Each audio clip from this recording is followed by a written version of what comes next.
At okay yung balingin mo. Wala pa mo nung.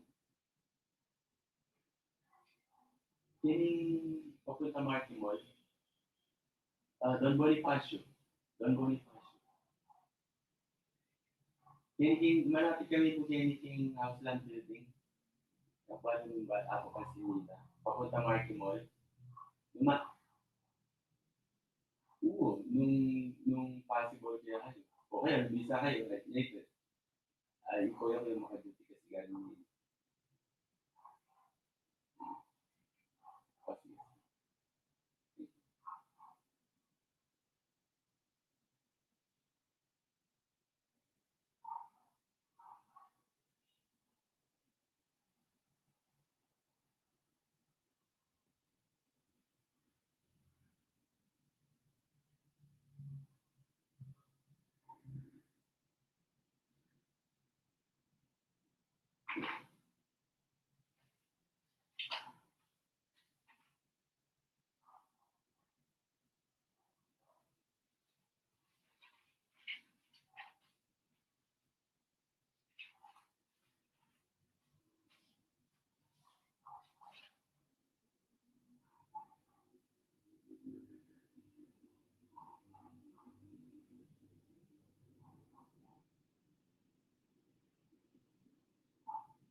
Alright, let's do it.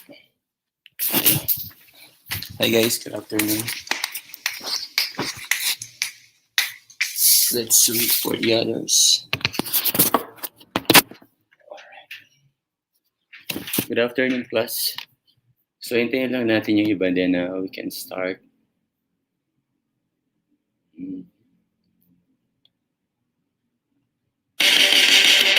I run a busy team.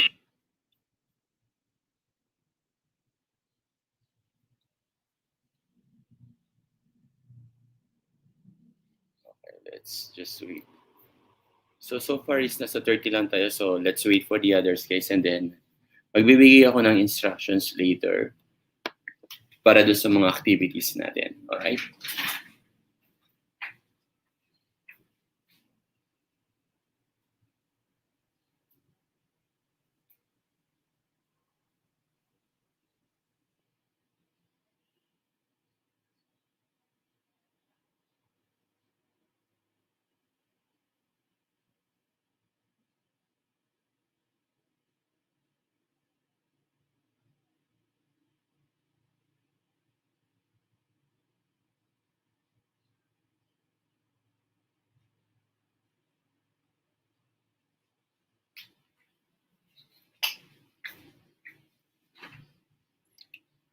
Let's do it.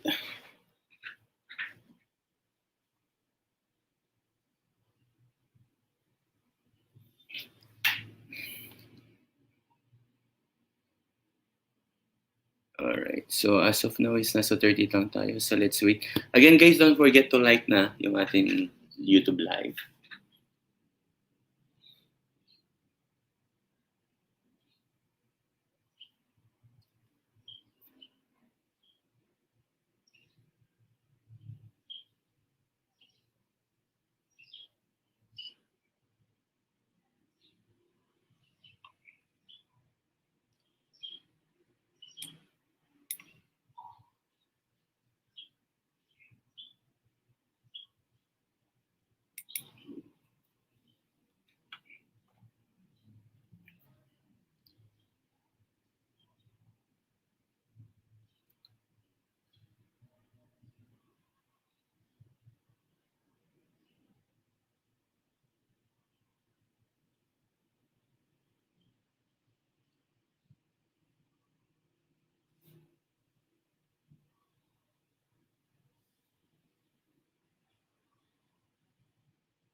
Guys, meron lang akong itatanong. Nandito na ba si Christian David? Hindi ko kasi siya makita sa class record ko. Actually, Christian David is yung second place natin ng Ginger House. Tama ba ako? Dito siya sa 201, di ba? Si Christian David. Actually, ang grand winner natin for Ginger House is Vincent Corcuera. Second place is Christian David. Third place is Gabriel Miranda. Christian David is Christian David ba yung real name niya? Kasi hindi ko siya makita sa class record ko, guys. Christian David.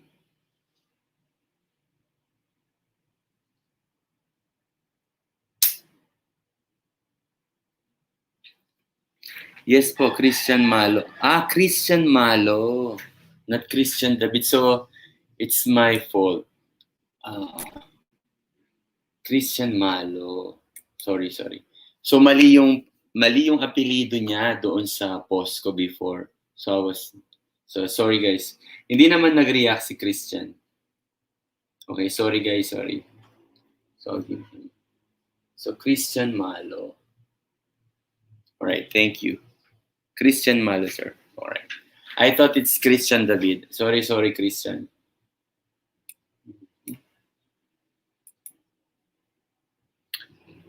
How's your midterm exam, guys? Surname niya po yung David. Okay.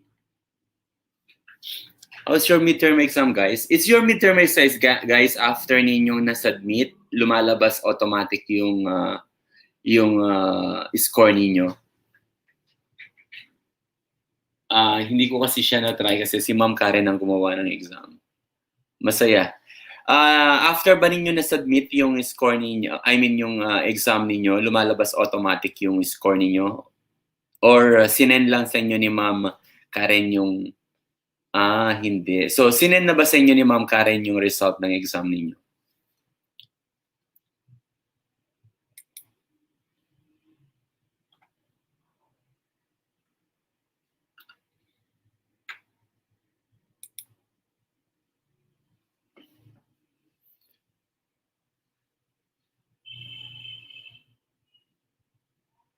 Yes, actually, oo. May mga subjects na automatic lumalabas yung score.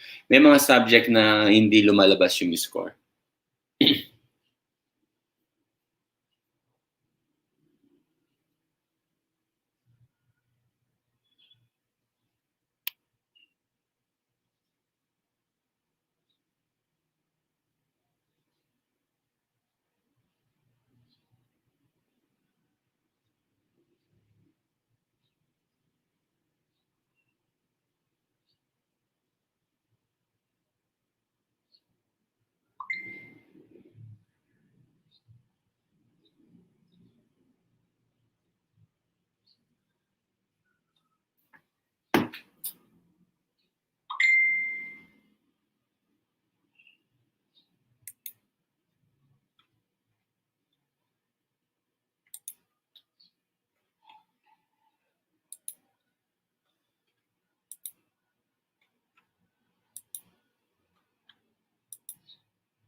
Di po namin alam, sir. Okay. So, wala pa na ibibigay sa inyo si Ma'am Karen. Hold on, guys. Hold on, guys. Give me a minute.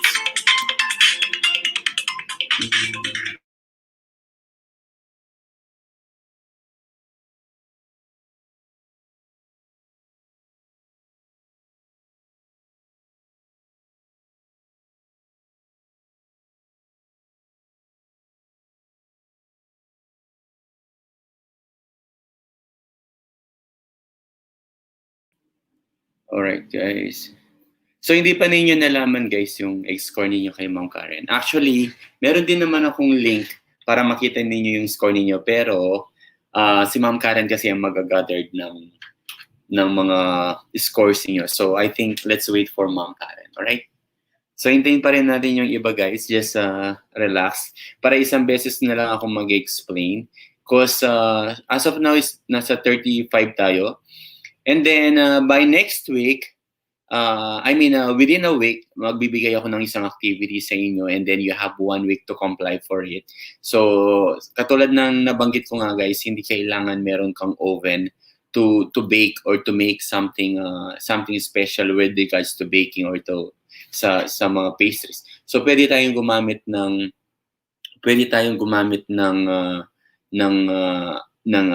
steam or non-bake, or pwede rin tayong gumamit ng fried when it comes to pastries and especially nowadays sa sitwasyon natin that hindi tayo nakakapag-laboratory and not everyone is merong oven, di ba? So let's just wait for the others. And then para at least meron kayong kahit papaanong activity na po pwede niyong gawin, at the same time po pwede tayong mag-learn sabay-sabay. So meron akong mga ibang suggestions or ideas na po pwede natin gawing platform or way para makapag-bake tayo. Alright? But not necessary kailangan yung lumabas or bumili ng mga mamahaling gamit. Ang importante is makabuo tayo. Kung meron kayong mga, like for example, available ingredients or meron kayong or like for example, kailangan nyo ng ganito, just ask to your parents or just sa mga ibang family member ninyo na nagpupunta sa market. Not necessary kailangan ninyong lumabas. Okay? Because we need this one, guys. Alright?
So wala pa yung iba, guys. So 35, still waiting for 7. 7 more. 36, 6 na lang, guys.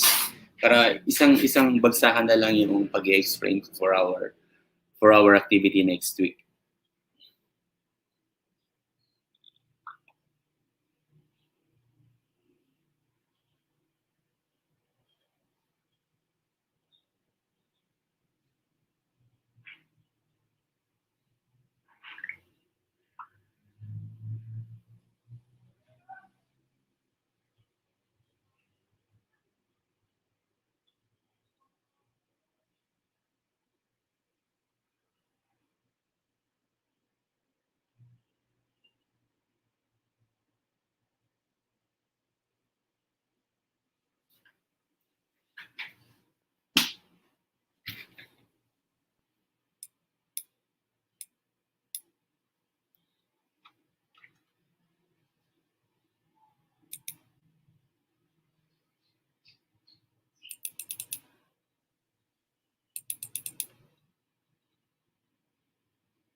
So 36.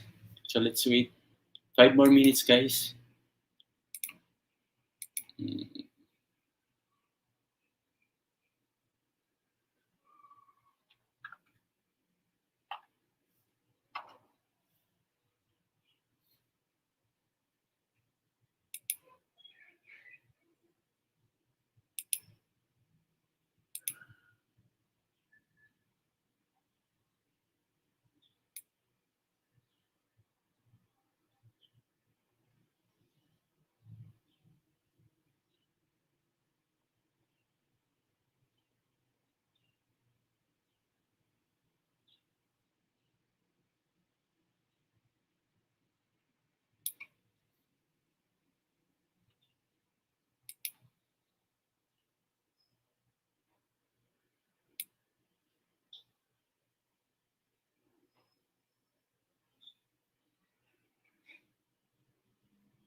Okay, I guess marami sa inyo ang unstable. Unstable ang kanilang net. So I think makibalita na lang kayo.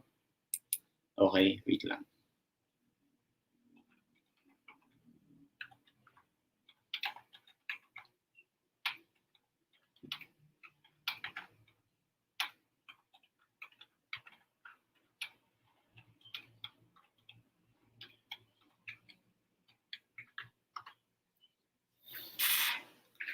Okay, let's do it. So unstable daw yung ibang net ng iba.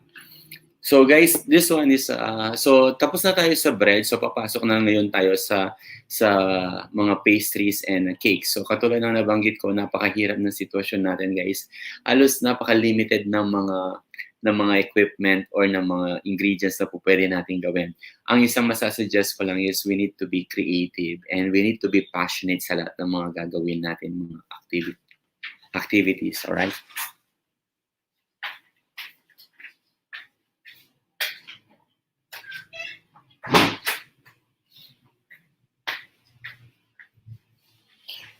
Yes, so katulad ng nabanggit ko, so napaka-limit ng mga ingredients na po pwede natin gamitin, especially wala naman pati yung mga tools and equipment natin. Especially karamihan sa atin is wala namang mga oven or wala namang mga iba-ibang mga bagay na po pwede natin gamitin when it comes to baking. So walang pinagkaiba to, guys, doon sa Ginger House na ginawa natin during the Christmas time. So, ang kailangan mo lang dito is maging passionate ka, maging creative ka doon sa mga sitwasyon na po pwede natin gawin. So, we have to be creative at all time kung ano yung mga possible na po pwede mong gamitin. So, katulad ng nabanggit ko, we're done sa mga tinapay, we're done doon sa mga basic baking and breads. But sa time na to, kailangan na sa mga pastries, petit fours, and cakes na tayo. So, mag-start na tayong gumawa ng activity natin for baking. So, uumpisahan muna natin siya sa mga basic recipes. So, this one is kailangan ng oven pero gagawa tayo ng ibang paraan para makagawa kayo ng mga cakes. So, yung mismong recipes, hindi siya manggagaling sa akin kung hindi manggagaling siya sa inyo. If you want, pwede kayong mag-experiment. So, since naturo ko na yung mga iba-ibang functions ng mga ingredients, kung ano-ano yung mga iba-ibang contributions ng mga ingredients from powder to liquid. So, pwede rin kayong mag-review. Pwede nyo i-review yung mga klase natin or pwede kayong mag-search sa internet or manood sa mga YouTube. So, ang recipes hindi ako magbibigay. But normally, kung normal class to, ako yung mismo nagbibigay ng mga recipes sa mga bata. And we make or we create the same items or the same concept ng mga cakes. Like for example, last year gumagawa kami ng mga cakes. Magbibigay ako ng 4 na design and then they have a choice na pumili kung alin ang designs na gagayahin nila. So ang concept ko doon is kailangan ma-replicate nila yung mismong design na binigay ko doon sa gagawin nila. But this time, hindi natin pwedeng gawin yun. It's because nga wala naman ako sa tabi ninyo just to teach you or to guide you. Ang meron lang tayo ngayon is kung meron kang internet, just search sa internet and then kung ano yung mga availability na ingredients sa bahay. And of course, yung development ng creativity ninyo and passion ninyo pagdating sa baking. So ito yung kailangan natin i-develop at this very moment. So, since wala tayong oven guys, pwede kayong gumamit ng steam method sa pagbe-bake ng mga cupcakes or ng mga cakes. So, paano natin gagawin? Like for example, meron kayong rice cooker. So, ang rice cooker is normally meron siyang steamer. Meron siyang steamer pan. So, pwede kayong maglagay ng tubig doon sa rice cooker and then ipatong ninyo yung mismong cupcake ninyo or cake mixture ninyo doon sa mismong steamer. Okay. And then, after that, kung tatanungin mo ko kung parehas yung resulta niya, magkaiba yung result ng baking gamit ang oven at saka ang steaming methods. Kasi ang steaming method is nag-absorb siya ng tubig while in the process of steaming method. So, ang mangyayari nito, hindi siya magmumukhang totally cake, pero magmumukha siyang parang a little bit puto. Medyo moist siya, mas mabigat ang texture niya. It's because of the steaming method process na ginawa mo. Pero still, pag nilagyan mo na ng icing yan, it's possible siya na magiging siyang cakes. So this one is another form of learning or another form of methods just in case na mawalan ka ng oven or mawalan ka ng at least makakapag-process pa rin tayo. So ang unang activity natin is gagawa tayo ng mga cupcakes. So it doesn't matter kung ano ang flavor ng cupcakes niyo, but ang kailangan natin is mag-present kayo ng 2 or hanggang 3 pirasong cupcakes. So paano ang gagawin ninyo? So hindi ako magbibigay ng recipes, instead kayo yung gagawa ng recipes niyo. If you want to watch more videos sa mga YouTube or if you want to read more recipes sa mga recipe book, pwede rin naman. Or if you want to experiment and to create your own. Parang ganun siya, guys. And then, pwede niyo siyang i-steam. Ngayon, kung like for example, sa bahay wala kayong rice cooker, pwede kayong gumamit ng pot or ng kawali. And then, all you have to do is kailangan may tubig siya and then maglagay lang kayo ng something na po pwede niyong pagpatungan doon sa mga cupcakes niyo. Make sure na yung cupcakes niyo hindi sumasayad yung mismong cupcake mixture niyo doon sa tubig. Kailangan nakaangat siya. And then, tatakpan lang ninyo para mabuo yung cupcake ninyo. So since nasa ganitong time tayo na it's really difficult guys to move and to create, pero kailangan natin kailangan natin umusad at kailangan nating matuto. At the same time, kailangan natin guys ito. Hindi pwede na puro lang tayo storytelling, hindi tayo pwede na puro lang tayo nanonood ng mga videos. Pwede tayong gumawa ng something na po pwede pa rin tayong matuto at this very moment. Alright? So gagawa kayo ng cupcakes guys, and then ang gagamitin natin procedure is the steaming method. So steaming method, so it's the same procedure kung paano ninyo ginagawa yung cupcakes, and then ilalagay mo lang sa cupcake molder or if you want is cupcake cup. Kung meron kayong cupcake cup, pwede rin naman. Or kung meron kayong paper cup, normally yung pinakamaliit na paper cup, ganito kalaki yun. Pwede ninyong gupitin para lumiit siya na parang ganito. And then, doon ninyo ilalagay yung mixture ninyo ng cupcake. And then, steaming methods lang, guys, ang gagamitin natin. And then, after that, pwede kayong mag-mix ng icing. So, ang mixture ng icing natin is pwede kayong gumamit ng shortening and water, and then powdered sugar, and then creaming methods lang. Or if you want naman, pwede kayong gumamit ng egg white, and then granulated sugar. Make sure na yung egg white niyo is nagiging foamy na siya. Ang ano lang sa paggawa ng royal icing, kailangan meron kang wire whisk or hand mixer. Kasi kung wire whisk naman ang gagamitin mo, guys, mga ngawit yung kamay mo. Kasi you have to beat yung royal icing in a one-way procedure. So like for example, gumagawa ka ng royal icing. So yung procedure niya is ganito lang yung pagbibit mo. Hindi pwedeng pag napagod ka, ganito, ganyan, halo-halo siya. So no, kailangan one-way beat lang siya. One-way procedure lang siya, guys, ang pagbibit mo ng egg white. Kaya better na meron tayong hand mixer. Pag meron kang hand mixer, mas madali lang siyang mag-foam. And then once na nag-foam na siya, guys, dun tayo mag-start maglagay ng granulated sugar. Or if we really wanted na yung royal icing natin is hindi malansa yung amoy niya or hindi amoy itlog or something. So ang kailangan mo lang gawin is magluto ka ng syrup. It's para siyang 1 cup na sugar is ang katumbas niya na tubig is parang nasa 1/4 lang. 1/4 na tubig. And then, ika-caramelize mo yun. Pag mainit na siya, tapos nag-foam na yung icing mo or yung egg white mo, then doon ka pwedeng maglagay ng konti-konting syrup.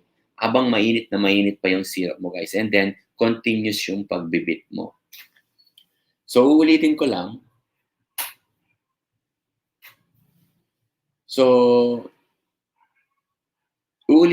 Guys. So, kung gusto niyo gumawa ng royal icing, kailangan meron kayong wire whisk or hand mixer.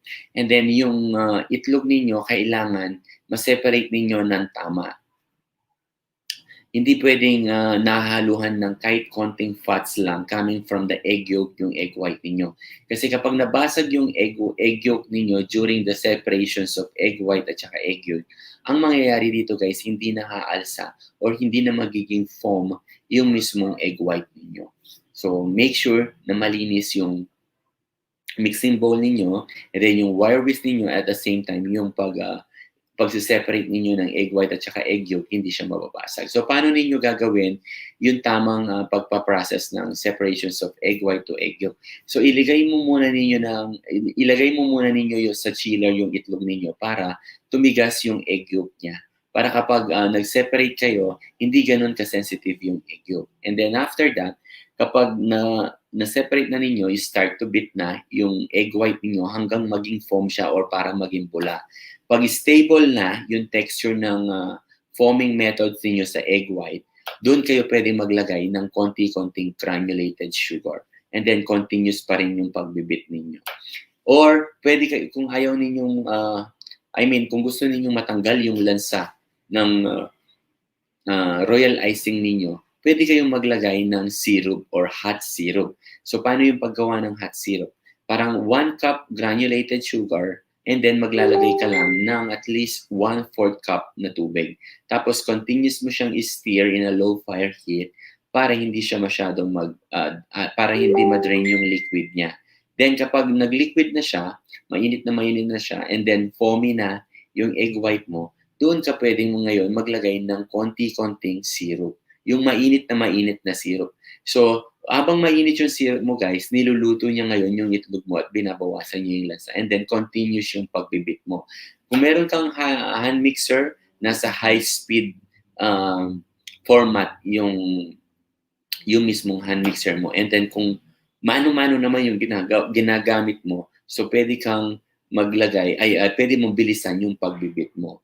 And then, after that, pag medyo stable na rin siya, and then naubos mo na yung syrup mo, nasa inyo yung guys kung gaano kadami ang asukal na gusto ninyong gawin. The more na marami kang may lalagay na asukal and egg yolk, mas marami yung nagiging foamy niya. Alright? And then after that, pwede kayong maglagay ng konting-konting lemon just to clear yung mismong egg white, mixture mo ng egg white para mabawasan din yung lansa. And then, mag-clear yung kulay niya. As in mag-turn siya into white. So, yun ang mga possible na po pwede ninyong gawin. Sir, di ba pwede po naman cream of tartar? Yes, Tricia, pwede kang maglagay ng cream of tartar. Actually, ang cream of tartar, dapat ilalagay mo ang cream of tartar kapag stable na. Kapag stable na yung egg white mo. Kasi ang cream of tartar is mag-hold naman siya. Ang isang purpose ng cream of tartar is mag-hold siya ng texture. At the same time, mababawasan yung lansa ng mismong mixture mo. So, maraming mga purpose yan, maraming mga way na po pwede ninyong i-apply sa paggawa ng meringue. Actually, kahit isang pirasong itlog lang is makakagawa ka ng meringue. Pero depende yan dun sa pagpa-process mo. And then, tsaka dun sa paggagawa mo ng egg white. And then, of course, a number of pieces na po pwede mong gawin. Alright?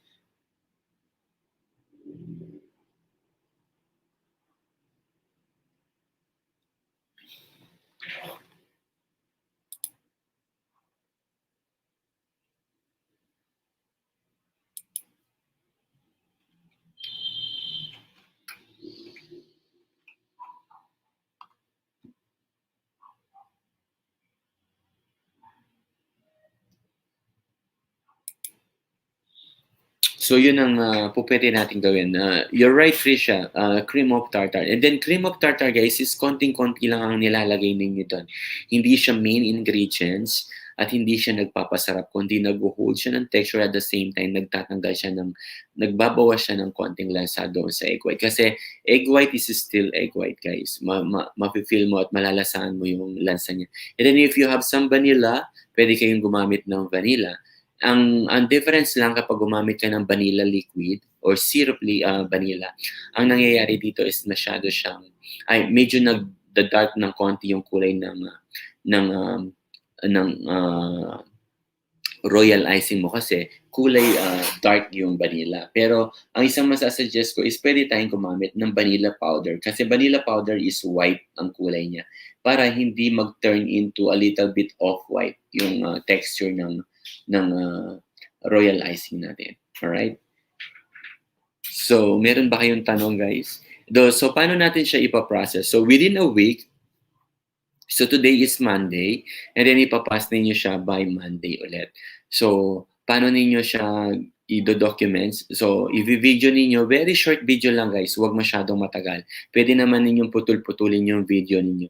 And then, pakiusap ko lang sa paggawa ng video, let's make our video landscape. Landscape, para hindi siya masyadong maliit pag kinuhanan ng mga documents. So, i-landscape natin siya, and then, para kang nanonood ng mga recipe tutorial. So, para kang nagde-demo, parang ganun. Or at the same time, practice na rin to kapag nag-demo teaching kayo. So, para kang nagde-demo teaching, so sasabihin mo lang kung ano yung ingredients mo. And then, papakita mo kung paano mo siya ginawa. Pero, may mga cut na yon para hindi siya masyadong matagal. Huwag mo naman siyang i-video na kung isang oras mo ginawa yung cupcakes, isang oras din yung video mo. Let's make maximum of 5 minutes or 3 minutes na video. 3 minutes na video. So, putul-putulin mo lang yung video mo and then pwede naman natin siyang, then pwede mo siyang pagsamahin. Pwede kang gumamit ng mga apps, ng mga editing apps para pagdugtong-dugtungin mo lang. At least siguro, I think, maximum of 3 minutes is mahaba na yung video na yun. Maximum of 3 minutes.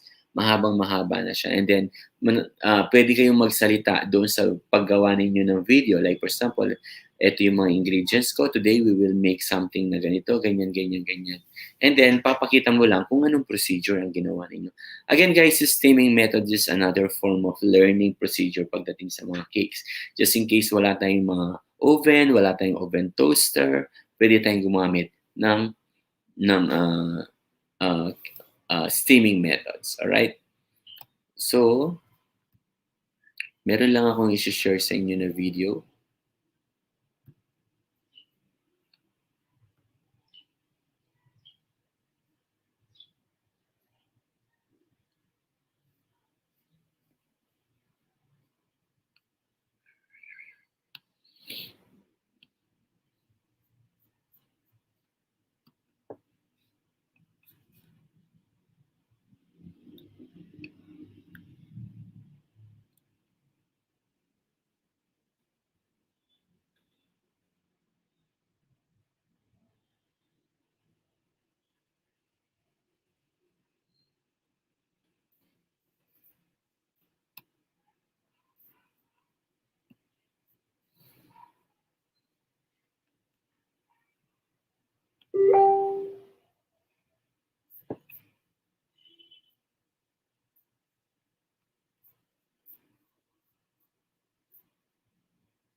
Guys, ito na yung ating almond chocolate.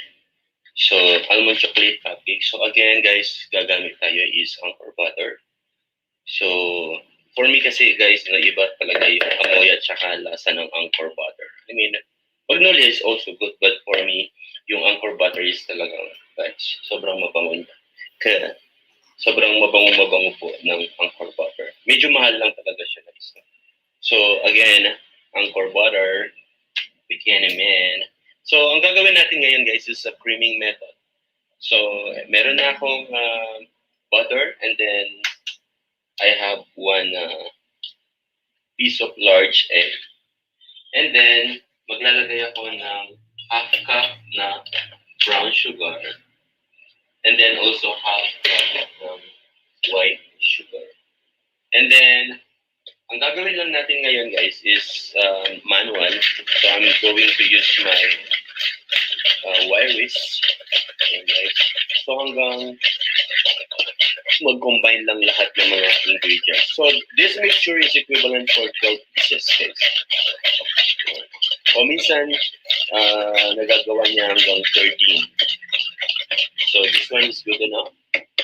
And then, I'm going to add my 1 teaspoon baking soda, and then just 1 teaspoon baking powder also.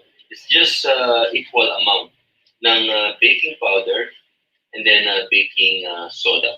Guys, kapag nasobrahan ka ng baking powder, yung, ang iba kasi ginagawa nila para daw mas mahal sa yung mga cakes nila is dinadagdagan ng baking powder.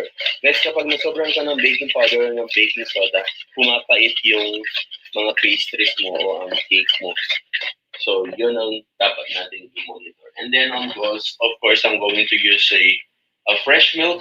So, depende sa inyo kung anong brand. So, this one is 1 cup fresh milk. Alright. And then, vegetable oil. Ngayon, kung gusto mo talaga na yung healthy yung cake mo, and at the same time yung mababa yung fat content ng oil mo, pwede kang gumamit ng corn oil. So, I'm going to use a vegetable oil, just half cup ng vegetable oil. Ayan, guys, and then combine all together. Kapag na-mix na natin to, pwede na natin ilagay yung ating dry ingredients. So lang, guys, halo-halo lang. Kaya like for example, guys, gusto mo na yung cake mo is mabigat siya, pwede kang maglagay ng hot water. So this time, pwede mo na ilagay yung hot water mo.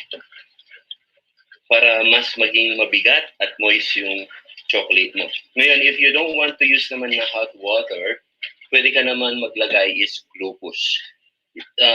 Sa isang mixture na ganito, pwede kang maglagay ng isang kutsarang puno na glucose. So, ang glucose is nagpapamoist at the same time nagpapabigat siya ng item mo.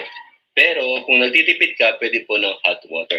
Bakit hot water? Kasi ibig sabihin, pag ganito ka-fresh yung mixture mo, then nilagyan mo ng hot water, so hindi mo pa man naluluto na yung flour mo. Kaya yung texture ng flour mo nagiging mabigat na siya.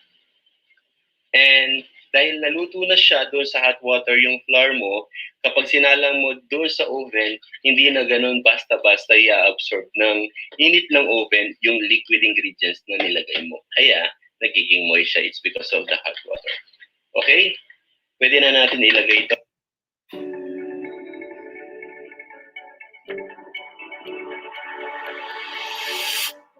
Huminto man ang takbo ng mundo, hindi naman natigil ang pagsisikap ng mga may malasakit para sa kapwa Pilipino. Kaya tuloy ang alaga at pagtulong at tuloy ang pagsulong. And in caring for the Philippines, wala dapat maiwan. Kaya ang Shell, tuloy-tuloy lang to keep our students moving forward para kaya nating makipagsabayan sa science at engineering. To keep our creators moving forward para sa mas mabilis na pag-asenso ng ekonomiya at kultura. To keep our communities moving forward. Para saan man sa bansa, ang Pilipino ay alaga. Sa Shell, we believe that care will get us there. Kaya anuman ang pwedeng maitulong, gawin natin. Ituloy lang natin.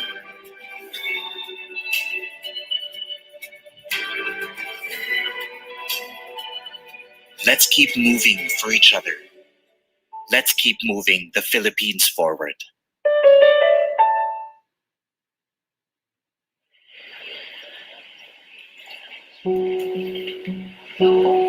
Love, can you hear me? What do I think of long distance relationships? Dev. Ito, may pan. So may pang measure lang ako guys. Actually, ice cream scooper. Ito sakto, for me, sakto-sakto siya para sa isang 3 ounce na cupcake pan. Ay, cupcake paper. Alright. Guys, I have my cupcakes already. And then, maglalagay lang ako ng chocolate chips on top. Kasi para maluto na rin ito. Actually, hindi pa kasi ito naluto. So, para at least maluto siya on top. Kasi ito na yung ating cupcake almond. So, ibibake na natin ngayon to for about 10 to 15 minutes. Nasa 180 degrees Fahrenheit. Okay, see you later guys. Guys, ito na yung ating chocolate cupcakes. Ayan guys. So medyo malaki siya. Ayan, but it's still okay na. Ayan, mainit pa siya. Ayan, hindi ko matanggal. Ayan guys. So, papalamigin lang natin siya and then mamaya lalagyan na natin siya ng icing. Alright? So ito naman yung isa natin is yung ating cupcakes, chocolate cupcakes. So, this one is 12 pieces. So, ang ginawa ko lang is pinagdikit-dikit ko siya. And then, lalagyan lang natin siya ng caramel fudge. So, this one is nabibili na rin po siya mga idol. So, this is almost 200 pesos. So, masarap po siya at hindi mo na kailangan gumamit ng madaming mga ingredients at mag-prepare at magpakapagod. All you need to do is to buy. So, again, this one is 179. So, ilalagay ko lang siya sa piping bag ko. Ayan, guys. Ayan ang laman niya, guys. Ganun siya kalapot. So, ipapipe ko lang siya. Ayun. So, this one. Ayan, guys. Simple. Effortless.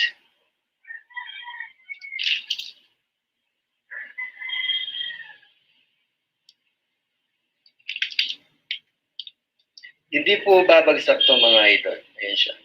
Hindi babagsak yan mga idol. Then let's put some almonds on top, guys. This one.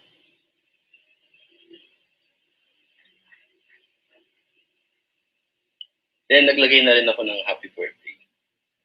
So kung gusto mong ganitong klaseng cake, it's mura. At at the same time, hindi ka na mag-i-slice. Ang kakailanganin na lang nilang gawin is kunin 4 piece. Then maglalagay lang tayo ng konting ribbon later on. Ayan guys. Napakasimple guys. And then napakasarap po nito. Sobrang masarap nito guys. Promise. Garnish and to break the concept, the very simple na concept niya is I need to add some cookies. Ayan guys.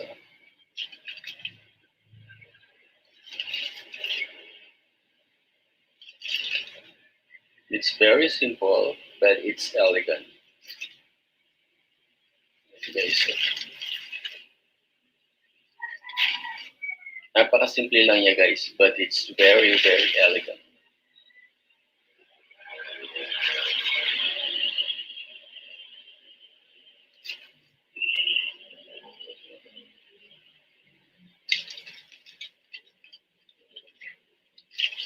So there you have it.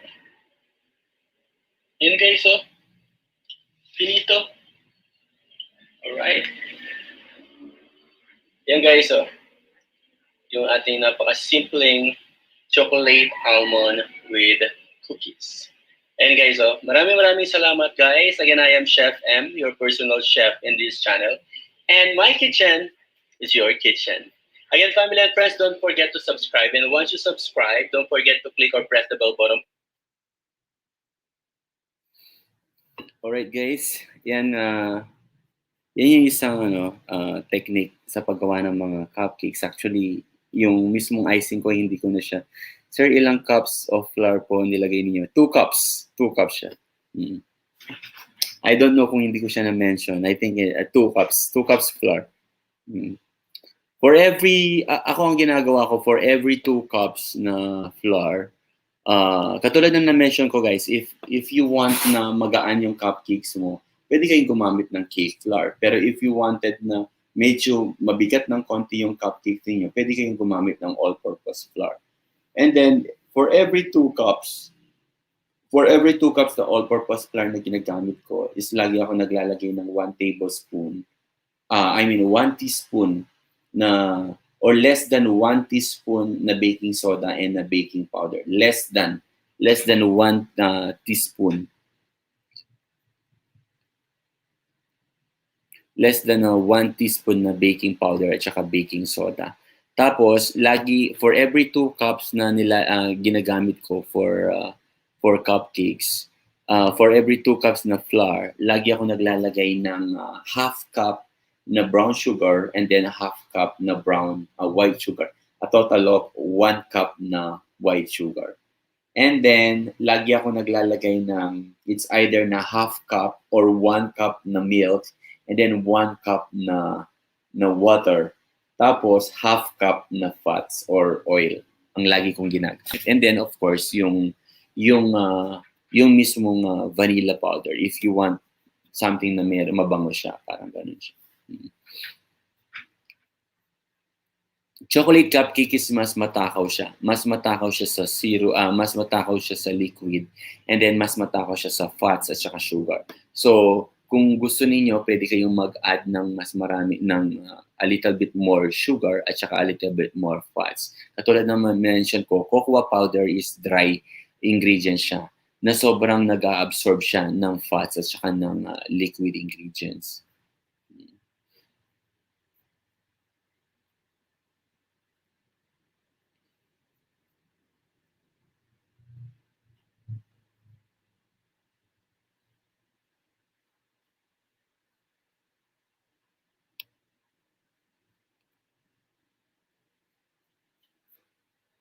Let's look more some videos.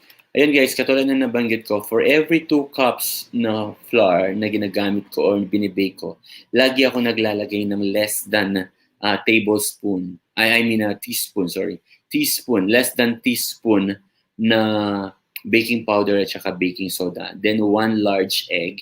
And then yung 1/8 or 1/8 na butter. Tapos, lagi ako naglalagay ng half cup brown sugar, half cup na white sugar. Or if you want a little bit more sweetier, pwede kayong mag-add ng konti pang sugar. And then, half cup oil, and then 1 cup fresh milk, and then 1 cup water. Ngayon, like for example, nagtitipid kayo, wala kayong pambili ng butter. It's okay, guys. So, dadagdagan mo lang ngayon, aalisin mo yung butter mo. Since butter is fats din siya, so, ang gagawin mo ngayon is magdadagdag ka lang ng konti pang amount ng fats mo. Ngayon, sir, wala po akong fresh milk. Ano kaya ang gagawin ko? Kung wala kang fresh milk pero meron kang powder milk, any form of powder milk, pwede kayong mag-melt ng powder milk sa tubig. Tapos, yun ang gagawin ninyo na fresh milk. Ngayon, like for example, sir, wala talaga akong fresh milk. Anong pwede kong gawin? So, since wala kang fresh milk, pwede kang ngayon maglagay, pwede mong alisin ngayon yung ingredients mo na milk and then papalitan mo na lang siya ng water. So kung kanina is gumamit ka ng 1 cup milk and then 1 cup na tubig, ngayon wala ka talagang pambili ng gatas. So ang pwede mong gawin is tanggalin mo yung ingredients mo na milk, papalitan mo lang siya ng tubig. Ngayon, kung meron kang powder milk, any form of powder milk, kahit skim milk pa yan, i-melt mo lang siya sa tubig.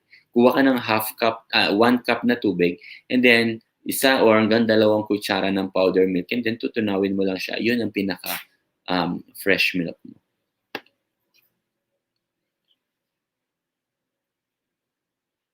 Alright, let's do it. Hanap pa tayo ng ibang videos, guys.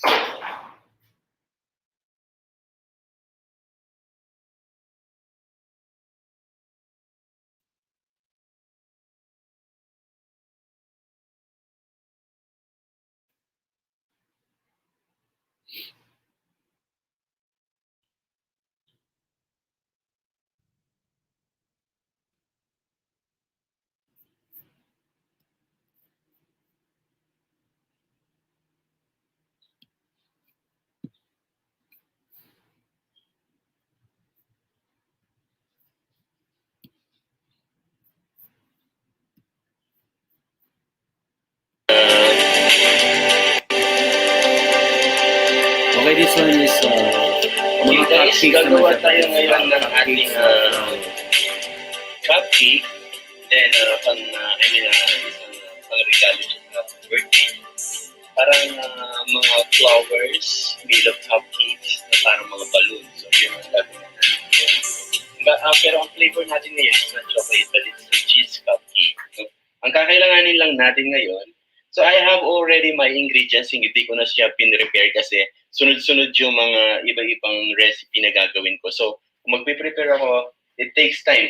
And then, ang dami-dami kong hugasan ng mga gamit. Especially now, guys, wala si Apong Betlet.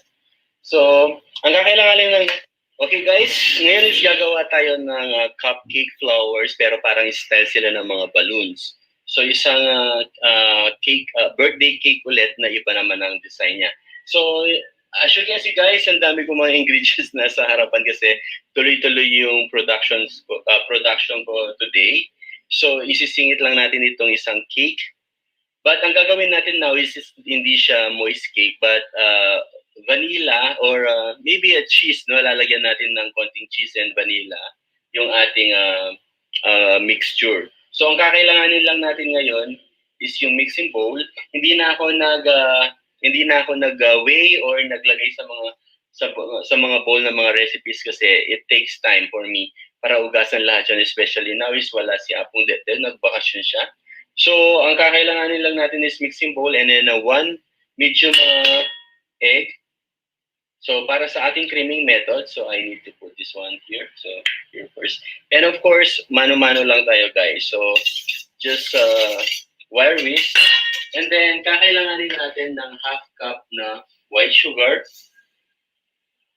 And then, half cup na brown sugar. So, a total of 1 cup sugar lang siya. So, this one. And of course, yung anchor butter natin. So, ito siya. Pinalambot ko na. So, ito, pwede mo siyang i-divide sa tatlo. So, kukuha lang tayo ng isang portion. Parang 3/4 siya, no? So, ang ating anchor butter. So, malambot na siya, guys. Nasa room temperature na siya. But not necessary, kailangan mong i-melt sa stove or sa microwave, no? Kailangan room temperature lang siya. Kasi kapag minelt mo yan sa stove or sa microwave, mag-oil or magse-separate yung liquid niya into two. I mean, yung water content niya plus yung oil content niya. So, better this one. And then, after this one, ilalagay ko na yung ating baking powder. Just about like this, guys, no? I think this one is 1 tablespoon. Kabisado ko na kasi ito, guys. So, isang mixture lang tayo. And then, of course, I have my baking soda. Baking soda, same amount, 1 tablespoon. Alright. And then, haluin lang natin ito, guys. Ang mabuti. And then, I'm going to start to add my liquid ingredients. Just 1 cup of fresh milk. Any brand. So, this one. Actually, sobra ko pa ito kagabi. So, 1 cup. And then, half cup ng vegetable oil. Alright. Half cup na vegetable oil. There you have it, guys. And then, imimix ko lang to. And then, mag-a-add ako ng 2 cups na cake flour. So, make sure, guys, yung flour or yung cake flour is already sifted twice para maganda po yung alsa ng ating flour. at saka nung ating, yung application ng flour natin doon sa ating cake. Alright. This one, guys. And then, pinaka-last natin ilalagay yung ating cheese.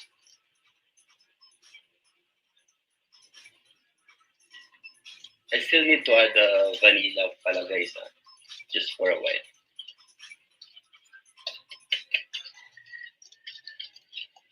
Alright. I'll just take my vanilla. Where's my vanilla up here?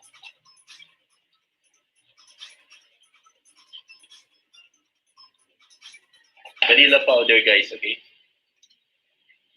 So this one, guys. Ayan, oh. And then, ilalagay na natin yung ating grated cheese. So, depende sa inyo, guys, kung gaano kadami yung grated cheese na, yung cheese na ilalagay ninyo. But, make sure na pinakala siya para medyo buo-buo siya.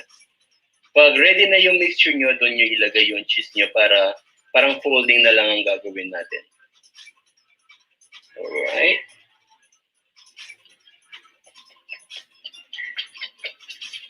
And then maglalagay din tayo ng konting almonds. Guys, almond naman tayo. Yung, chips almond. Pwede natin ilagay ito. Ayan guys, oh. Sobrang masarap nito. So yun.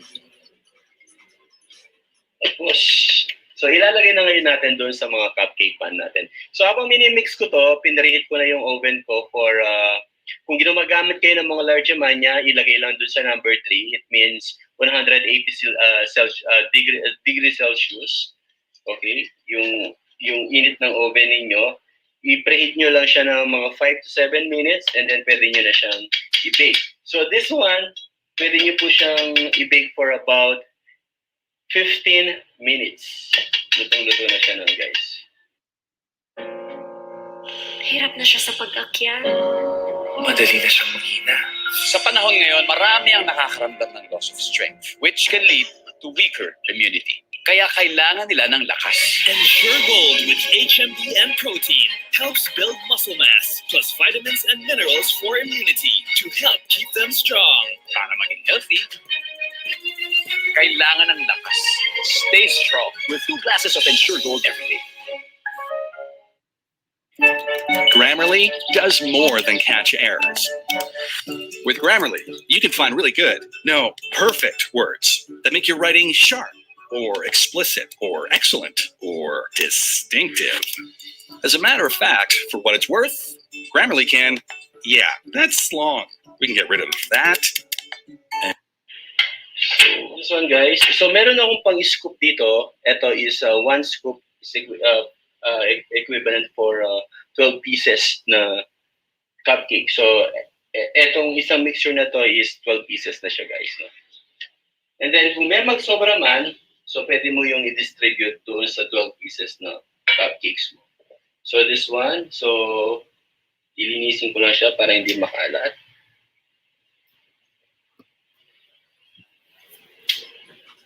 Ayan, guys, ang dami niya.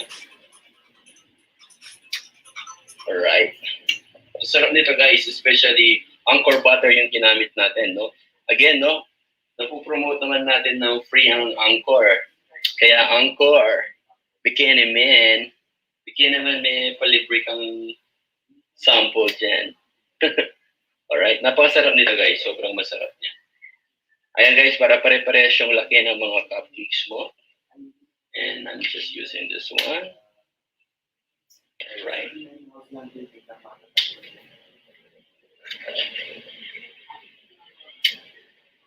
Saktong-saktong 12 lang to, guys. Eksaktong 12 siya. Right. Saktong 12.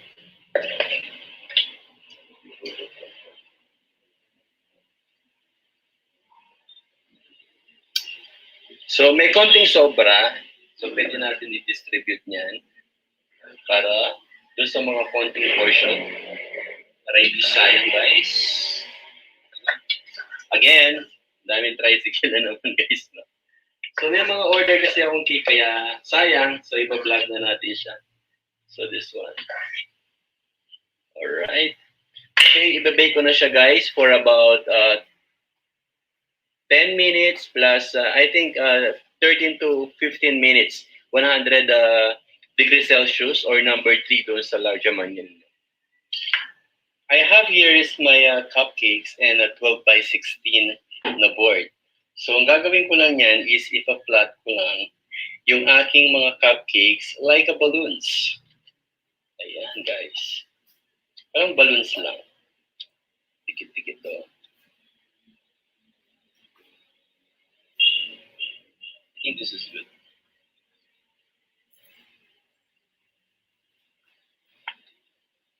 Yan guys, so meron silang tali dito. Okay?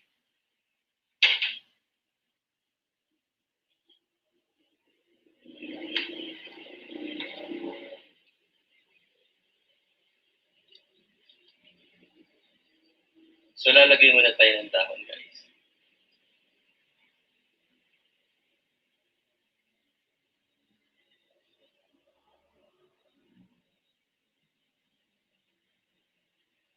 Right, and then lalagay tayo ng tulip.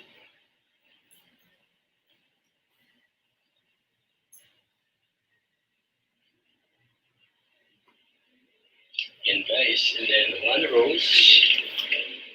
So start natin. And then, mamaya na tayo magkakita. Then white rose.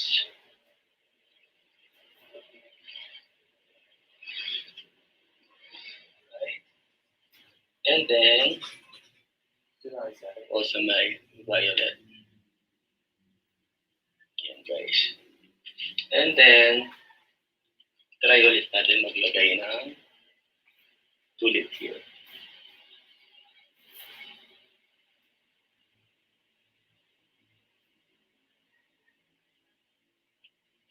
Right. And then another violet. Sorry.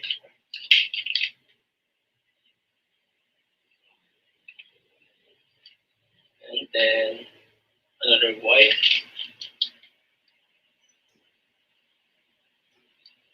And then another pink. Okay na guys, ganito lang kasimple yung ating cake. And then maglalagay lang tayo ng mortgage. So lalagay lang tayo ng dahon dito. Para magkaroon ng accent. Right?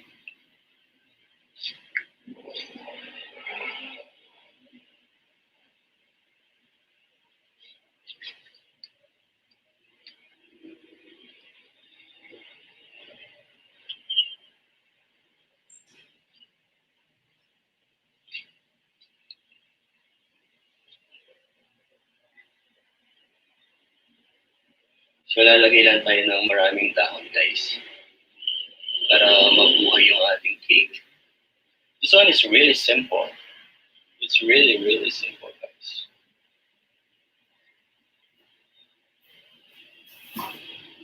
Alright. And then, maglalagay tayo ng ribbon.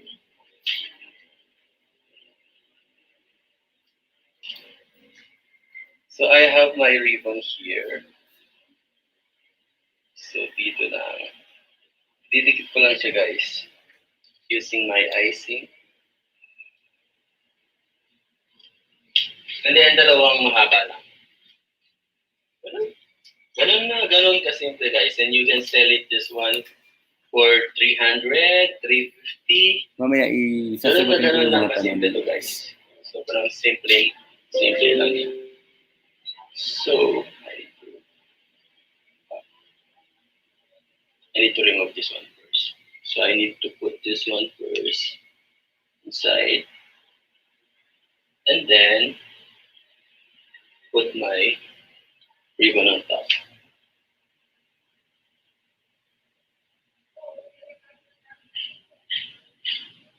This is it, pancit. This one guys. Ayan na guys yung ating simpleng flower cake. Alright. Again, family and friends, maraming salamat po. Alright. So, sabi ni... Tatanungin naman ito.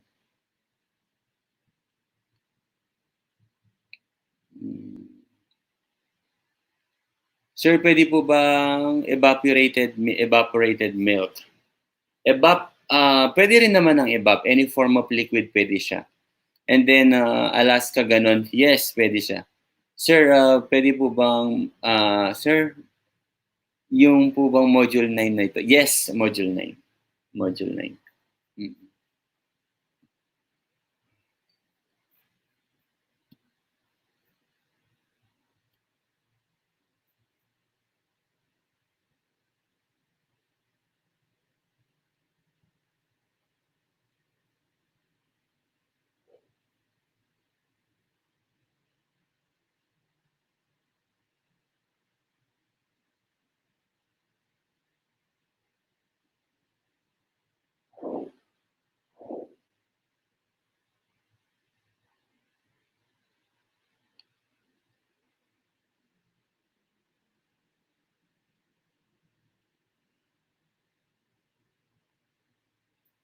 So, any more questions, guys? So, katulad ng ginawa ko kanina, guys.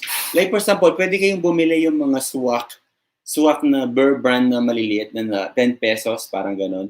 Pwede nyo i-melt yun sa tubig and then pwede nyo gawing as fresh milk ninyo yun. And then, pwede rin kayong, o kaya yung Bird's Tree na tigsa 7 pesos. 7 pesos isang pack na ganyan. I-melt lang ninyo, guys. Pwede na ninyong gawing fresh milk yun. Replacement ng fresh milk ninyo. Hindi ko sinasabing parehas yung texture nila. Fresh milk is fresh milk.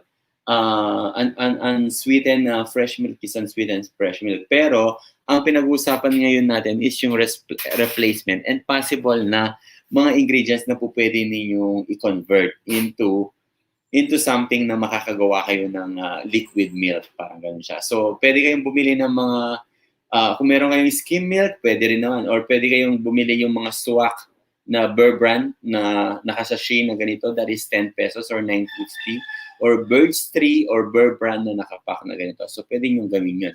Pero katulad ng nabanggit ko, guys, hindi kailangan ng maraming o mamahaling mga ingredients nowadays para makagawa kayo. Ang importante is makabuo kayo ng isang foundation ng cupcake. So, kung wala kayong pambili wala kayong mapambili ng gatas or ng fresh milk or gusto niyo makatipid, pwede ninyong palitan into liquid yung mismong Burr brand niyo. Ngayon, like for example, wala kayong gusto niyo gumawa ng chocolate cupcakes, wala kayong cocoa powder kasi hindi naman kayo makakabili ng konting amount ng cocoa powder. It should be in half kilo or 1 kilo. Parang ganun siya. So, pwede kayong gumamit ng, kung meron kayo sa bahay ng, like for example, yung ginagamit niyo sa panchampurado, yung cocoa powder na panchampurado, pwede rin naman yun. Or, pwede rin kayong gumamit ng Milo or Ovaltine. Pwede rin naman siya. Or, para hindi kayo gumastos ng madami, huwag na kayong gumawa ng chocolate cupcakes. Pwede kayong gumawa ng vanilla, ng banana cupcakes, carrot cupcakes. Pwede kayong gumawa ng mga ube cupcakes or pandan cupcakes. Kung meron kayong pandan na halaman sa bahay, all you have to do is i-cut ninyo ng maliliit, tapos medyo lukutin nyo ng konti, and then i-boil into water, and then kunin lang ninyo yung flavor niya. And then yun na yung pantutubig ninyo doon sa mismong pandan cupcakes ninyo. So mas maganda pa yun.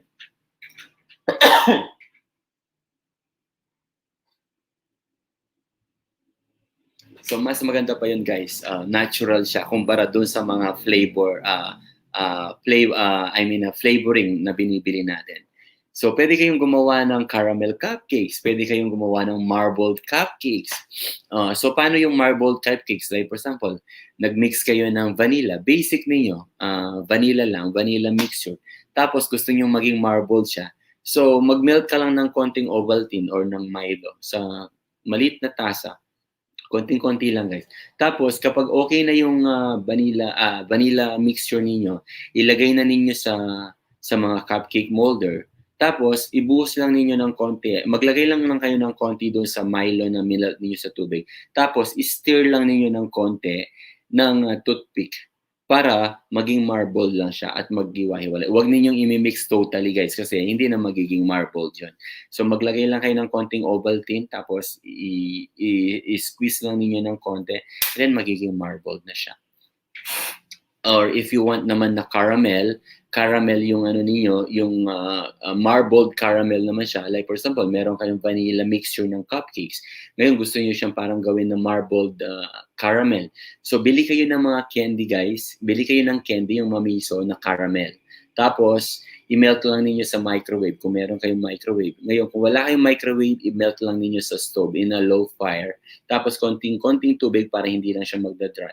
Then makikita nyo magme-melt yung caramel candy. Tapos yun lang ang i-stir ninyo doon sa mixture ninyo ng vanilla mixture. So meron na kayong caramel marble. So iba-ibang proseso yan guys. Iba-ibang ano siya. Technique. So that this very moment, walang maling procedure kasi napaka-limited na mga sources natin. Kung ano yung po pwede ninyong gawin na magamit sa bahay na po pwede ninyong may experiment, bakit hindi? Walang maling procedure guys sa taong nag-experiment at gustong ma-extend at ma-expand ang inyong knowledge when it comes to baking. Baking, sa pagpapractice ng baking, kailangan mong magsira ng maraming ingredients guys. Hindi mo makukuha ang baking sa isang araw lang, sa 2 araw na pagbe-bake mo. Every time, kahit ako matagal na ako nagbe-bake, pag nag-experiment pa rin ako, may times pa rin na pumapalpak ang mga to. Kaya nga, kailangan makilala ninyo yung mga ingredients ninyo. Even yung function nila, kailangan malaman ninyo kung ano yung mga purpose nito at effect nito sa mga tinapay ninyo. Katulad ng na-mention ko, kapag nasobrahan ka ng sugar, masyadong malakas ang pump, ang pagbo-boil ng mga cakes ninyo. Kaya nag-o-overflow siya. Kapag naman nakalimutan mong maglagay ng itlog, guys, matigas ang texture niya, even naglagay ka ng mga baking powder and baking soda. Nakalimutan mong maglagay ng baking soda, baking powder, and then itlog lang ang nilagay mo, hindi rin maganda ang resulta niya. So better makilala ninyo yung mga ingredients guys at saka yung mga functions nila. And then kapag nagawa niyo yun, mapakadaling mag-experiment. Like for example, ako, gumawa ako ng vanilla mixture ng cakes or cupcakes. And then from vanilla mixtures ko, pwede akong gumawa ng assorted flavors ng mga cupcakes. So kukuha lang ako ng konti doon sa mixtures ko ng vanilla, tapos maglalagay ako ng konting pandan and then i-mix mo, meron na akong pandan cupcakes. Kuha ka ulit ng mixture mo doon sa vanilla mixture mo, lagyan mo ng ube flavoring, meron na akong ube cupcakes. Then kuha ka ulit ng mixtures mo doon sa vanilla mixture mo, lagyan mo ng yung melted Milo or Ovaltine, then stir mo, meron ka ng marbled cupcakes. Then kuha ka ulit doon sa vanilla mixture mo ng cupcakes, mag-mash ka lang ng banana, and then added a little bit cinnamon powder, meron ka ng banana cupcakes. And then again, from basic recipe ninyo na vanilla, pwede kang maglagay ng konting cinnamon, and then maglagay ka ulit ng grated na carrot, meron ka ng carrot cupcakes. So, yun lang guys. And then, from vanilla mixture, kuha ka ulit ng konting vanilla mixture mo, maglagyan mo lang sila ng chinyap na fruit cocktail. I-chop mo lang ng maliliit or slice mo ng maliliit yung mga fruit cocktail. And then, ilagay mo siya doon sa mixture mo ng vanilla, meron ka ng fruit cocktail cupcakes. Diba? Then mag-slice ka ng mga kaong, red at saka green kaong, and then i-mix mo dun sa vanilla mixture mo. Then meron ka ng fruit salad cupcakes. Maglagay ka lang ng konting buko, meron ka ng fruit salad cupcakes guys. So ang pinaka-basic lagi na mixture ng cake is vanilla. Vanilla mixture is plain lang siya, and then add ka lang ng vanilla. Like for example, yung mga pinanood ko na video sa inyo, tanggalin mo lang yung chocolate and then add ka lang ng vanilla, yun na yung pinaka-vanilla mixture ninyo. And then from vanilla mixture, pwede kang gumawa ng different or assorted flavors ng mga cupcakes, just added. Mag-a-add ka lang na iba-iba. Maglagay ka lang gumawa ka ng vanilla mixtures, nilagyan mo lang ng chocolate chips, meron ka ng chocolate chips cupcakes. Parang ganun siya. So iba-iba. Pwede. Or meron kang vanilla mixture ng vanilla mixtures ng cakes mo, lagyan mo lang ng konting-konting green tea powder, meron ka ng green tea cupcakes. Ganun lang. Ganun lang siya kasimple guys, as it is. Walang kahirap-hirap for the... Kailangan lang malaman mo yung tamang recipe mo para sa vanilla mixture mo. And then, kailangan malaman mo lang kung ano yung mga ingredients na po pwede mong i-add, dagdagan, bawasan doon sa mixtures mo para makakreate ka ng iba-ibang klaseng mga cupcakes. Walang pinagkaiba to guys nung nagbe-bake ako ng tinapay. Remember, isang sweet dough recipe, makakagawa ako ng assorted flavors ng mga tinapay. Same with this one guys. Gumawa ka ng isang maganda at masarap mo na mixture ng vanilla. Then from vanilla mixtures, pwede ka nang gumawa ng assorted flavors ng mga cakes at saka mga cupcakes mo. From vanilla mixture mo, maglagay ka lang ng konting red food coloring plus konting-konting, from vanilla mixture mo, maglagay ka lang ng konting red coloring, then konting cocoa, and then konting-konting vinegar, just like less than a teaspoon na vinegar. Then stir mo lang siya, i-add mo lang siya doon sa mixture mo, then meron ka ng red velvet cupcakes. Ganun lang kasimple guys. All you have to do is to learn yung basic. Huwag kang mag-forward kagad. Kasi gusto kong gumawa ng ganito na simple cake, gusto kong gumawa ng ganito. Kailangan matutunan muna ninyo yung basic. From the basic, dun kayo pwedeng mag-create ng iba-ibang flavor. Kapag nakuha ninyo yung tamang sarap ng basic recipes ninyo, pwede na kayong makagawa ng iba-ibang flavors. Magme-mix ka lang ng isang mixture mo guys. Isang mixture lang ng vanilla. Then, from there, kukuha ka lang sa isang mixing bowl, then maglalagay ka lang ng mga flavors mo, makakagawa ka na ng maraming flavor. Walang pinagkaiba doon sa tinapay guys. You have to learn yung pinaka-basic procedure ng paggawa ng tinapay. Then, kapag natutunan mo yun, pwede ka nang mag-experiment ng iba-ibang klaseng flavor or pangalan ng mga tinapay. Alright? So, do you have any more questions guys?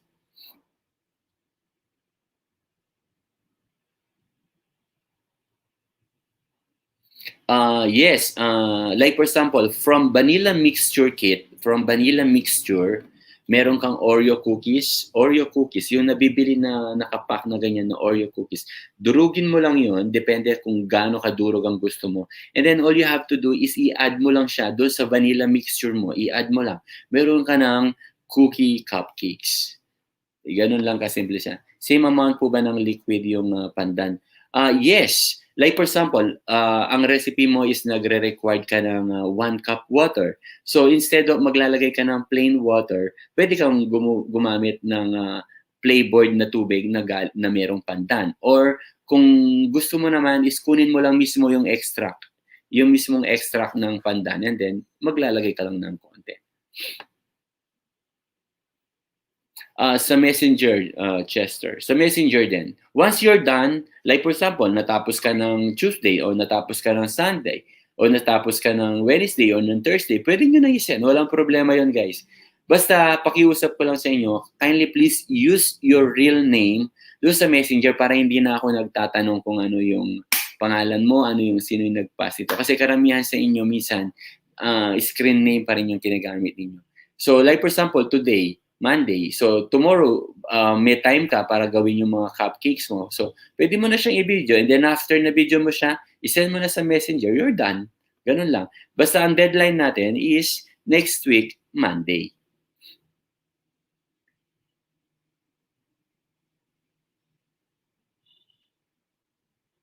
Yes, it doesn't matter, Kit. It doesn't matter. It doesn't matter kung yung module na sinend sa inyo ni Ma'am Karen is about cookie or cupcakes. Lahat naman yan is pwede natin siyang i-process. Actually, kung nasa real lang tayo, nasa regular class lang tayo, hindi lang isang piraso ang ginagawa natin. Kung cookies yung sinend sa inyo ni Ma'am Karen, it doesn't matter. We can do cookies some other time. Meron lang akong ibang techniques kasi basically, kailangan matutunan muna natin yung pag-mix ng mga cupcakes before. Kasi mas sensitive kasi yung cookies. Walang problema doon, guys. Walang problema doon sa lecture ni Ma'am Karen. Walang problema doon sa mga activity natin sa ano. It's either na related siya o hindi siya related. Ang importante is nakakapag-process siya. And then after this one, hahanap ako ng ibang procedure. Kasi ang cookies kasi is kailangan ng oven or toaster. So, paano kung wala kayong oven or toaster? So, ngayon I will just try kung po pwede siyang i-fry. Pwede siyang i-fry sa Teflon without oil. So, try natin yan. Maybe next week. So, let's process muna yung steaming procedure. Since hindi natin siya nagawa during the midterm class, yung pagpaprocess ng mga tinapay using a steaming method. So, let's process it do sa basic cakes natin. And then after that, po pwede natin gawin by next week yung mga cookies and brownies niya. It's up to you guys. Kung meron kang oven, you may use your oven. Kung wala kang oven, pwede kang gumamit ng steaming methods. Any form of methods na po pwede ninyong gamitin is possible. No questionable, guys. No questionable, Justin. Hindi ko siya ko-questionin. Basta, ang importante is makagawa ka. Whether na meron kang electric or gas stove, or kung kaya ninyong, I don't recommend kasi ang oven toaster. Kasi ang oven toaster, we cannot control yung heat niya. Kapag nag-heat siya, sobrang init niya talaga. Even for the cookies and tart, I don't really recommend yung oven toaster kasi yung init niya is hindi mo siya nakokontrol. Yes, wag tayong masyadong, guys. Actually, yung module natin is kay Ma'am Karen, and then yung module is nire-explain ni Ma'am Karen. It's more on the theoretical side naman siya. So ang sa akin is kung ano yung mga possible na po pwede lang natin magawa, parang ganun. Kasi not all in the lecture is po pwede natin i-apply for the laboratory. Katulad nga na nabanggit ko, kung lahat kayo is may oven, pwede natin sundin lahat yan. Since wala tayong oven walang oven lahat ng mga bata na nandito. So, titingnan natin kung ano lang yung mga po pwede natin i-process. Pero pag-uusapan din natin yung mga cookies and brownies. And then, maybe next week, pwede tayong gumawa ng mga brownies, no-bake brownies. Pwede tayong gumawa ng no-bake brownies. So, i-ano lang natin siya, Kit, one at a time para hindi masyadong magastos at the same time. Ngayon, if you want, pwede natin isabay yung cupcakes at saka brownies. No-bake brownies, pwede natin siyang isabay. Then, dalawang recipes ang gagawin ninyo. So, let me know kung gusto ninyo, and then I'll show you how to make a no-bake brownies. Kung gusto ninyong dalawang activity siya for a week, like for example, isang pirasong cupcakes, pwede rin naman, or dalawang pirasong cupcakes, it doesn't matter for me. Ang importante is makagawa kayo ng isang cupcakes. And then, pwede kayong gumawa ng isa pang no-bake brownies. Hindi kailangan ng madami, guys. Just like, for example, 3 pieces bar or 4 pieces na no-bake brownies. Pwede rin naman siya. Okay, no problem. No problem, Almia. Just one at a time is no problem sa akin. Just asking you kung ano lang yung kaya ninyo, we can do it. Pwede ako magbigay ng mas maraming activity if you can process it. Okay, no problem. Noted. Maybe next week, after this one, we can do yung no-bake brownies. So, this one is mag-e-enjoy kayo, guys. Definitely, mag-e-enjoy kayo. No-bake brownies. Ang kailangan lang natin dito is meron lang tayong chiller or ref para tumigas ng konti yung texture niya. Yes, no problem, guys. Just let me know. Kung hindi possible, pwede rin naman. Kung possible, pwede rin naman. Pero at this very moment, guys, hindi tayo pwedeng walang activity. Kasi wag naman natin sayangin at wag din naman natin iset yung mind natin that during the foundation, napakalimit na nga ng mga resources natin, hindi pa tayo magpa-function. So kahit pa paano is meron tayong mga simple activity na po pwedeng gawin. Just keep asking questions, guys. Kung hindi pwede tayong gumawa ng iba. Pero at this very moment, guys, kailangan tayong mag-umpisa muna doon sa cupcakes. And then after that, pwede na tayong gumawa ng mga petit fours without baking. Petit fours, mga pastries, and cakes. So, tingnan natin kung kakayanin natin yung mga details. Yes, tatakpan siya. Actually, ang mismong tatakpan mo yung steamer. Pero karamihan sa mga ibang gumagawa ng mga cupcakes, hindi nila tinatakpan. Pero pwede niyong takpan ng plastic film or pwede niyong takpan ng malinis na tela. Like for example, yung mismong takip ng steamer ninyo, guys, yun ang takpan ninyo ng cloth. Like for example, meron kang steamer. So yung nilagay mo na yung mixture mo ng cupcakes, hindi kailangan takpan yung mga cupcakes. Ang kailangan lang ninyong gawin is yung mismong takip ng steamer ninyo, yun ang lalagyan mo ng basahan. Make sure na yung basahan mo is nakatali siya at hindi tatamaan yung mismong mixture mo. So ang mangyayari nito, kapag nag-boil na yung water, yung moist na nag-evaporate is i-absorb ngayon ng tela na nasa takip. Kaya hindi mahuhulog yung moist o yung water na nag-evaporate doon sa mismong mixture ng cupcakes niyo.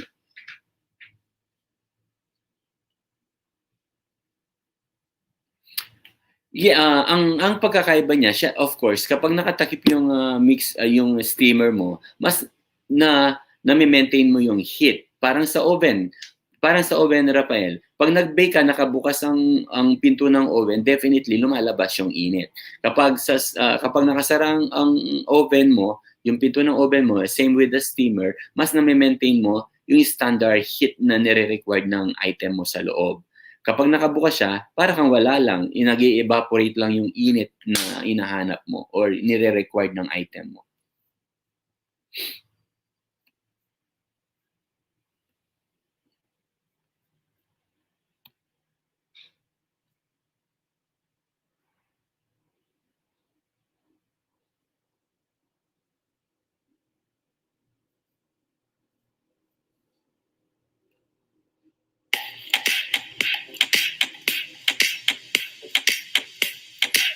Okay, let's share some screen.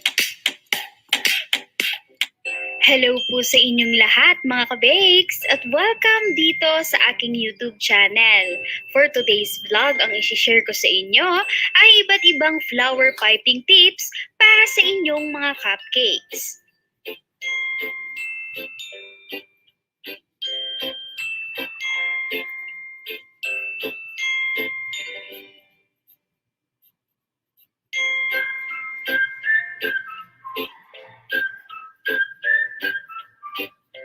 At ka-bakes, ito ang unang pastry tip na aking gagamitin at ipapakita sa inyo. Ito ay 2D at maganda ito gamitin kapag gumawa tayo ng rosette. At ang ipapakita ko sa inyo ay isang plain na rosette at two-tone rosette.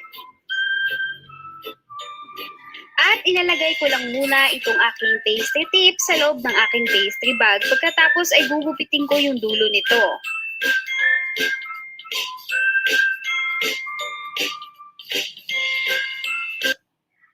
Mang Inasal New Chicken Inasal Family Size. Pang takeout or delivery. Order na!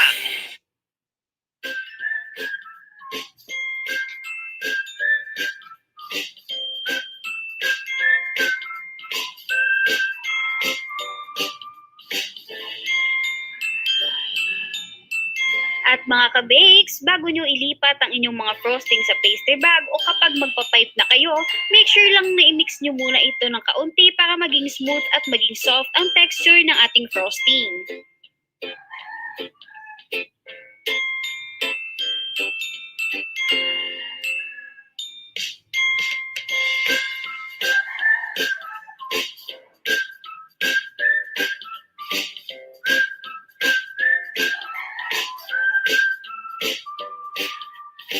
At ang una kong gagawin ay plain na rosette. Para makahubog tayo ng magandang rosette, itutok sa gitna ang ating pastry tip. Pagkatapos, ipump natin yung ating pastry bag para lumabas yung ating frosting. Una sa gitna, pagkatapos, pipe pa rin po habang umiikot yung ating frosting. Pag medyo puputulin na natin, isoft na yung pagpiga para maputol ng smooth yung ating frosting. At ganun lang din po ulit ang ating gagawin ka-bakes.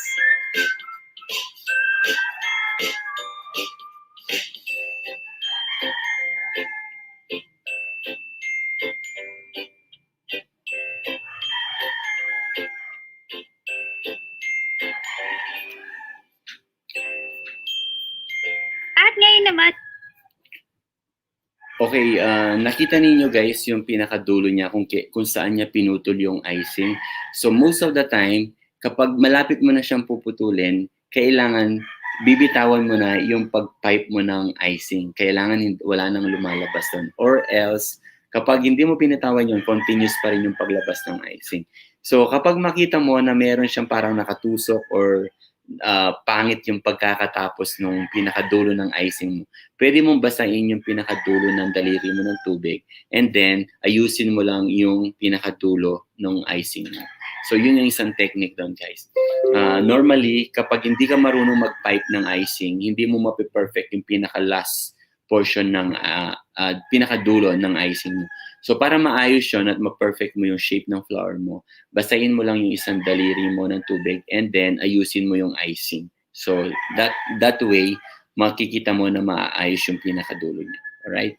Ang ka-bakes, ang ipapakita ko sa inyo ay kung paano ko ginagawa ang two-tone rosette. At dito ka-bakes ay iniba ko lamang ang kulay ng aking frosting. Yung pink frosting ko ng una ay hinaluan ko po ng violet color. At ang ipapakita ko po dito sa inyo ay yung aking procedure kung paano ko ginagawa ang two-tone rosette. At syempre kahit anong kulay po ang gawin niyo dito ay pwede.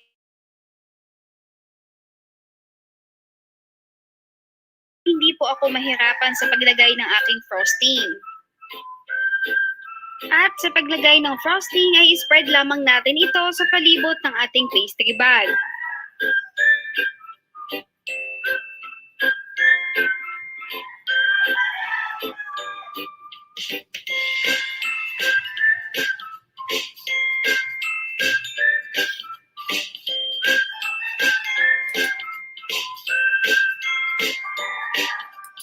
At pagkatapos ay spread lamang natin yung ating color violet frosting dito sa ating pastry bag. Lagyan natin yung baba hanggang umabot ito doon sa pastry tip at hanggang dito sa itaas. Medyo i-flat lang natin ito at make sure lang na didikit yung ating frosting doon sa side ng ating pastry bag. At ka-bakes, ang ginagawa ko naman dito ay ibinubuka ko yung aking pastry bag kasi ilalagay ko dito sa gitna yung aking white frosting.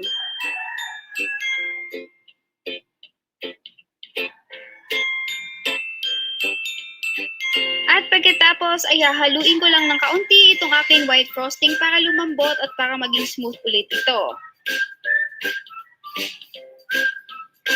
At pagkatapos ay ilalagay ko na ito doon sa aking pastry bag. At ngayon naman ka-bakes ay ipipe lamang natin ito hanggang sa lumabas na yung dalawang kulay ng ating frosting. At ito yung procedure kung paano gawin ang two-tone rosette. Kahit anong kulay po ay pwede nyong gawin dito sa ating two-tone rosette. Kailangan lamang po ay mas dark color yung i-spread doon sa ating pastry bag at light color naman ang ilalagay na frosting doon sa gitna. Ay mas dark color yung i-spread doon sa ating pastry. Ito guys yung sinasabi ko. Ito class. Ito yung pinakadulo na to. This one. Yung pinakadulo na to guys, ito yung sinasabi kong pwede nyo basahin yung isang daliri mo para dumikit itong dulo na to doon sa mismong icing mo. Normally, tingnan mo yung nangyayari sa kanya.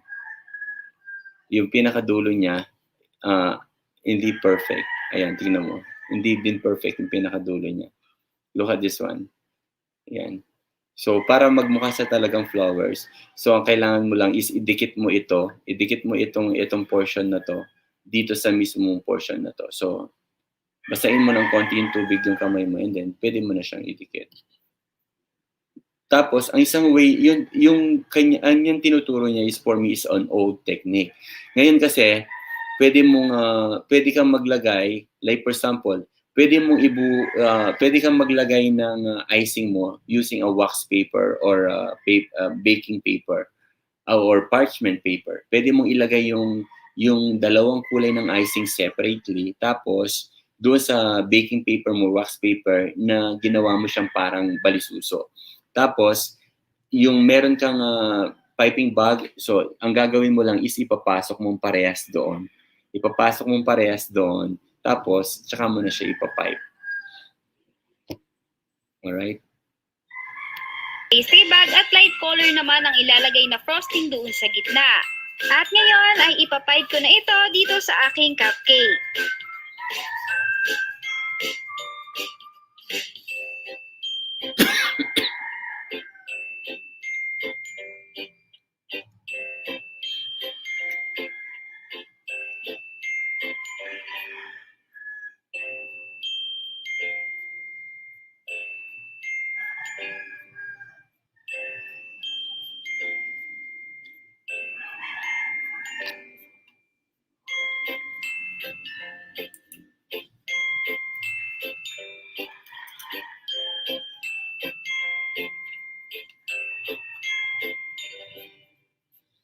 At talagang napakaganda po tignan itong two-tone rosette kesa po doon sa karaniwan natin na ginagawa na plain rosette. At ka-bakes, ito na ang sunod na paste tip na aking gagamitin. Hindi ko po alam kung anong tawag dito. Kaya tignan nyo na lamang po.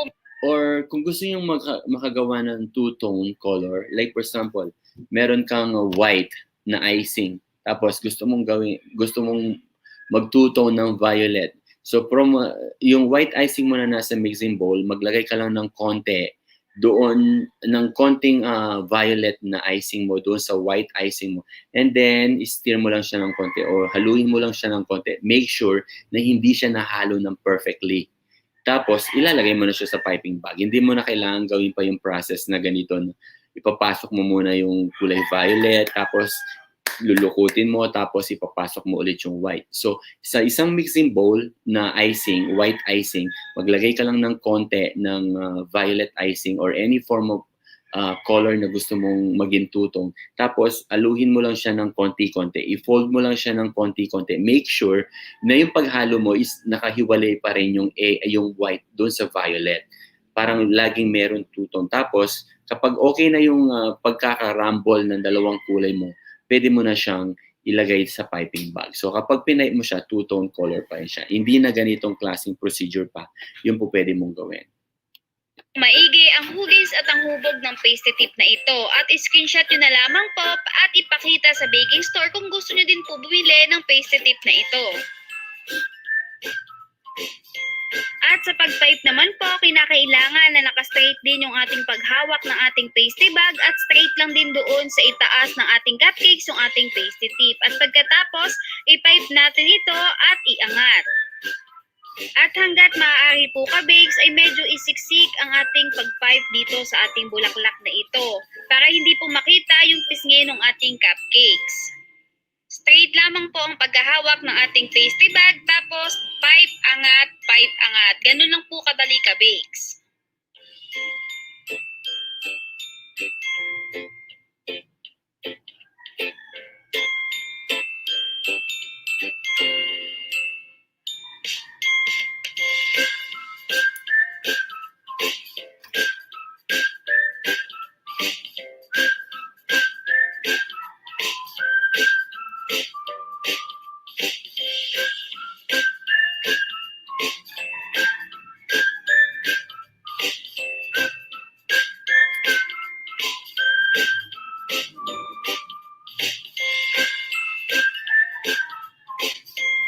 Dito naman po ay same pastry tip yung ating ginamit at white frosting naman po yung ating ginamit dito. Tara, kain na tayo! Wala nang kanin? Ganado ang kainan dahil sa CDO Carne Norte na mas minamiti at mas pinasarap. CDO Carne Norte. Dito naman po ay patabingi yung pag-pipe. Tingnan niyo po mabuti kung paano ko hinawakan yung ating pastry bag. At dito naman po ka-bakes ay medyo itabingi natin or pahiga ng kaunti yung ating pastry tip dito at yung ating pastry bag. Pagkatapos, ganun lang din po ulit yung ating gagawin. Pipe angat, pero dito po ay nakatabingi yung paghawak natin at yung dulo ng ating pastry tip dito. At ganun lang din po ulit yung ating gagawin. Isiksik lamang po nating mabuti, pipe angat lang din po ulit, pero nakapahiga po ng kaunti yung ating pastry tip dito.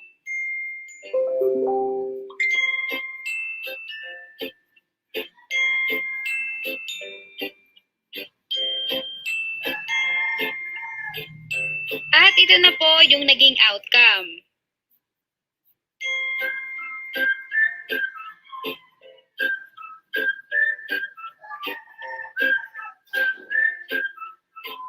Ngayon ngayon, ikumpara po natin yung dalawa. Yung violet color ay naka-close po yung kanyang mga petals, samantalang itong isa naman po ay naka-open.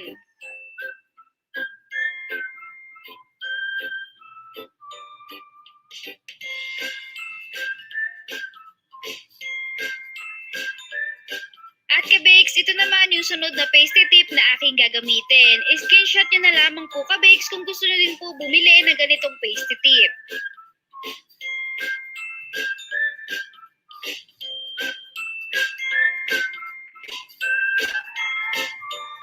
At ngayon naman ay ipapipe ko na ito.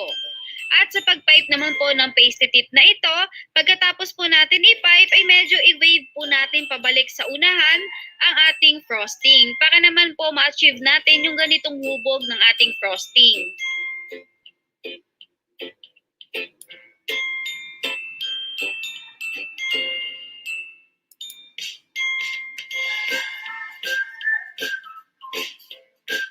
At pagkatapos kabakes ay lalagyan ko ito ng drudges sa gitna para lalong magbuka ng bulaklak.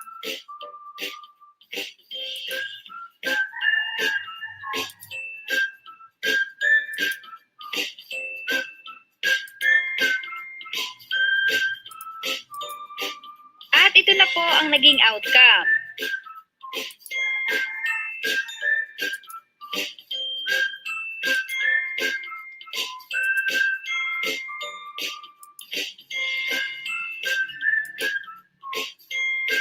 At ito naman po ngayon kabakes ang dalawang pasty tip na aking gagamitin.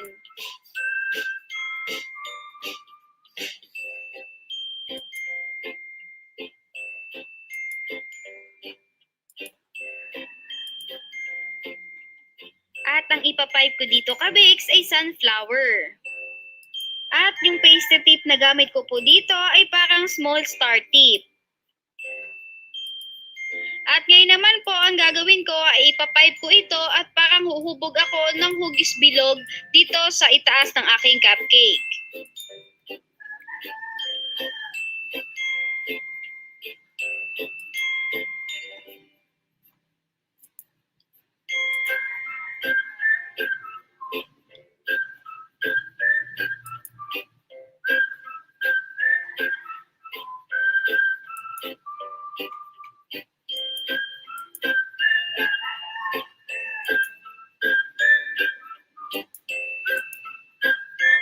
Sunod naman kabakes, yung ginamit ko na pasty tip dito ay pasty tip ng tangdahon. At ipapipe ko lamang ito paikot doon sa aking brown frosting hanggang sa makabuo na ako ng sunflower.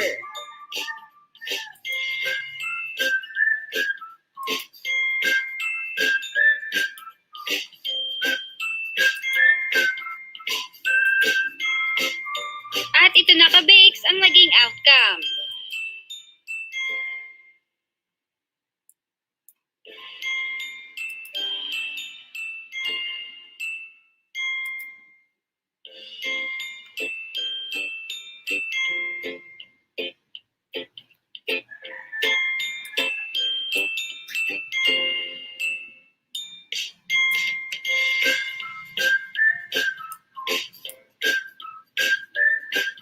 At sunod naman kabakes, itong petal pasty tip naman yung aking gagamitin. Screenshot nyo na lamang po kung gusto nyo din po bumili ng ganitong pasty tip.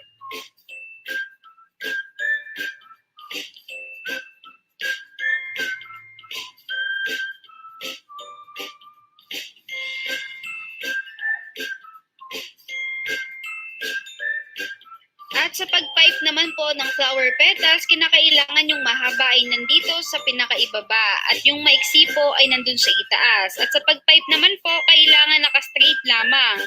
At pagkatapos ay i-pipe po ito pataas at pababa. Ganun lang po kadali at gawin lang po ng ulit.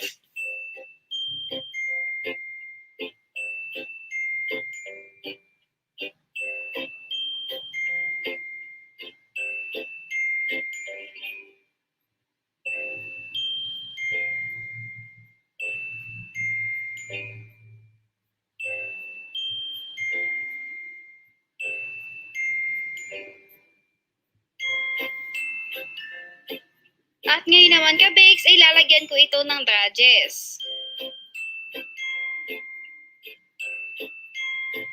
At ito na ang naging outcome.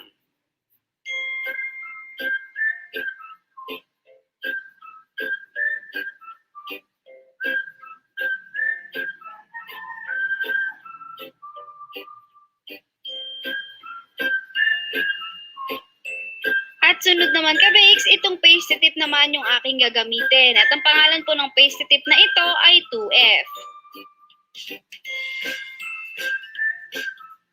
At sa pag-pipe po ay unahin natin ang pag-pipe doon sa gitna ng ating cupcake. Sunod ay mag-pipe na rin po tayo dito sa gilid.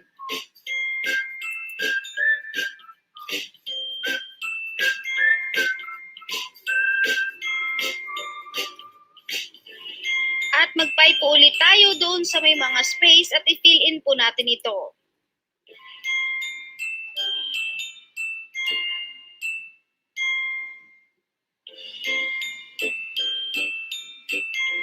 At ito na ka-bakes ang iba't ibang flower pipings na ginawa natin kanina. I hope you enjoy Nestle Temptations, now made smoother and milkier kaya extra creamy. watching this video. At huwag mong kakalimutan na mag-subscribe dito sa aking YouTube channel at i-click mo na rin ang notification bell para lagi kang updated for more upcoming videos.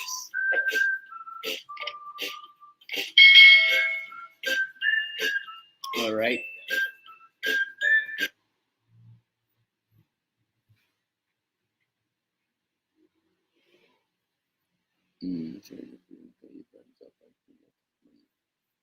Alright, yun guys, yung iba-ibang klaseng process ng pag-pipe ng ano. So, bawat tip is meron silang mga kanya-kanyang purpose. So, pwede ninyo din aralin yun.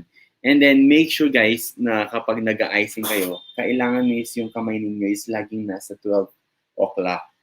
Kailangan diretsong-diretso siya. Hindi pwedeng nakaside siya, hindi pwedeng nasa kabila or nakabend. May mga pagkakataon na kailangan mong i-side o i-slide yung kamay mo. Pero most of the time, kailangan nasa diretsong position siya. Kasi kapag nakaside siya, ang mangyayari nito is tabingi yung paglabas ng icing ninyo. And then yung kapal naman, yung kapal ng icing is depende din siya dun sa pagpapipe mo sa kamay mo. Yung pagpindot mo ng icing. And then, like for example, kung gusto mo na manipis lang yung mismong lalabas, yung mismong tip mo is ididikit mo siya doon sa mismong item mo. Ngayon, like for example, kung gusto mo medyo nakahang or naka 3D yung mismong icing mo o yung design mo, ang gagawin mo, yung icing tip mo is kailangan nakaangat siya or meron siyang space doon sa mismong cupcake mo. Like for example, ito yung cupcake mo. Ito yung tip mo, guys. Ito yung tip mo ng icing and then ito yung cupcake mo. Kung gusto mo naka 3D siya, kailangan medyo nakaangat yung mismong tip mo doon sa item mo and then ipapipe mo na ngayon ng icing yan. So makikita mo medyo makapal yung lalabas na icing. Pero kung gusto mo na medyo nakadikit or naka-flat lang yung texture ng mga designs or icing mo, kung ito yung cake mo, ito yung tip ng icing mo, ang gagawin mo is ipapatong mo siya mismo doon sa mismong cake mo and then ilalakad mo na ngayon yung icing mo. So, ilalakad mo na siya. Huwag masyadong mabilis yung pag-move mo ng icing kasi kapag mabilis yung pag-move mo ng icing, ng tip mo doon sa cake mo, kailangan mabilis din yung pag-pipe mo ng icing mo. Kailangan konektado yon. Kasi kapag mabilis yung pag-move ng kamay mo doon sa tip mo, pero mabagal naman yung paglabas ng icing mo, makikita mo putol-putol yung lalabas na icing design.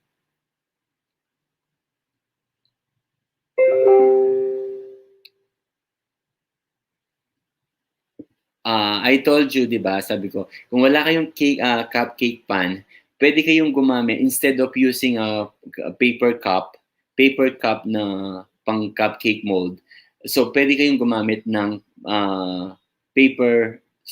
instead of gagamit kayo ng paper cup para sa mga cupcakes, pwede kayong gumamit ng paper cup ng baso.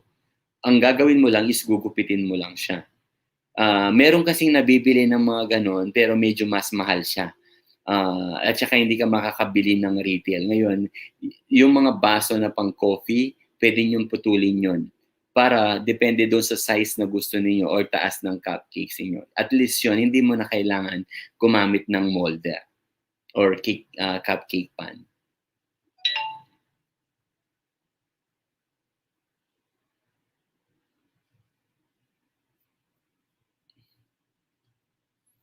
Okay guys, don't forget to like. Pa-like naman yung ating YouTube live. So, pwede lang nag-like.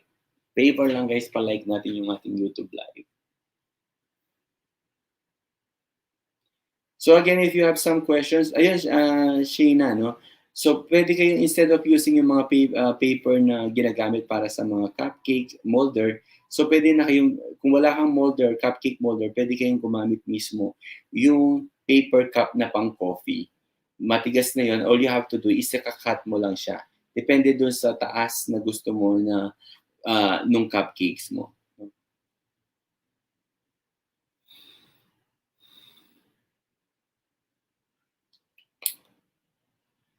Okay, what else?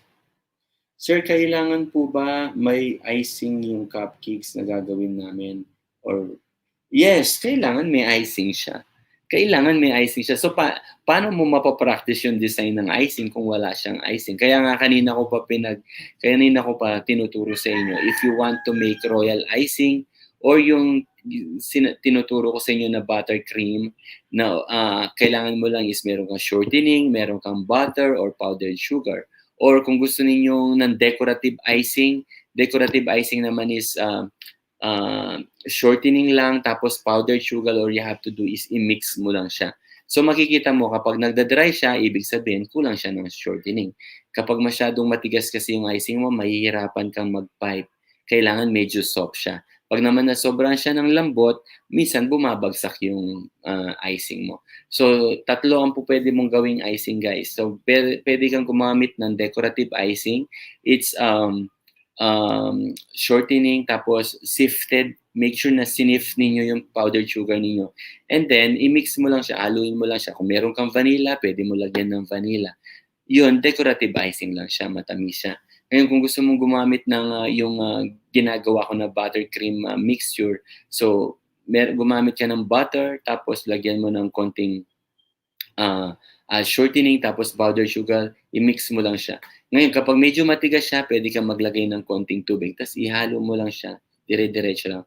Huwag lang ninyong kakalimutan na isisip yung powdered sugar, guys. Kasi kapag merong buo-buo yung powdered sugar, yun ang magiging cause kung paano magiging cause kung paano masisira or magbabara yung mismong icing mo doon sa icing tip.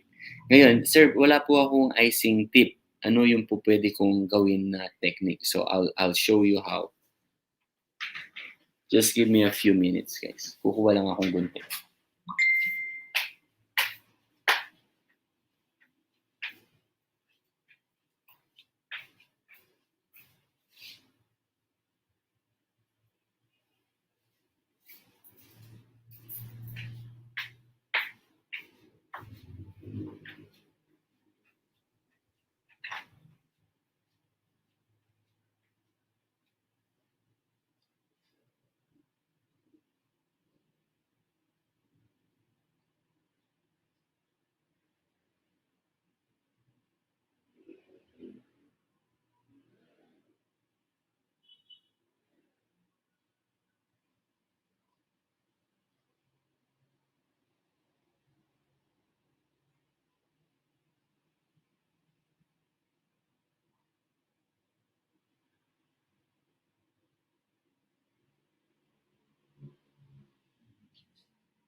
Okay, like for example guys, wala kayong tip. Wala kayong pambili ng tip. So, ang pwede natin gawin is ganito. I'll show you. So, assuming guys, ito yung pinaka-tip ninyo. Ito yung, kunwari, ito yung piping bag ninyo. Kunwari lang. Kunwari, ito yung piping bag ninyo. So, I'll move it. So, kunwari, ito yung piping bag. Ngayon, ang gagawin lang ninyo is ika-cut natin to. Kung gusto mo na ang design mo is bilog lang, puputulin mo lang to. So, ika-cut mo lang yung mismong icing bag mo dito. So, bilog ang lalabas na design dyan. Ngayon, like for example, gusto mo na katulad ng isa kanina is yung mga tip na pang flower. So, not totally kamukhang kamukha siya, pero pwede mong siyang gawin replacement kung wala kang tip. So, katulad yung kanina is, ang pinakita niya is parang sigsag-sigsag yung tip niya. So, ika-cut lang natin siya.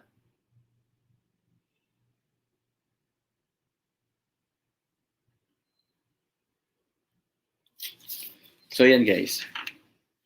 So, ika-cut mo lang siya, i-drawingin mo muna siya ng ganyan, yung mismong, yung mismong piping bag mo na plastic. So, ika-cut mo lang siya na parang sigsag-sigsag na ganito. So, meron ka ng tip na pang sigsag. Ngayon, like for example, gusto mong gumawa ng dahon. Depende yun sa sigsag na cut mo. So, merong sigsag na mahaba, maliit, mahaba, maliit. So, ganun yung cut na pwede mong gawin doon sa plastic or disposable na piping bag mo. Ngayon, like for example, gusto mo ng dahon. Gusto mong dahon na piping bag. So, assuming na piping bag pa rin to. Gusto mo yung dahon na piping bag.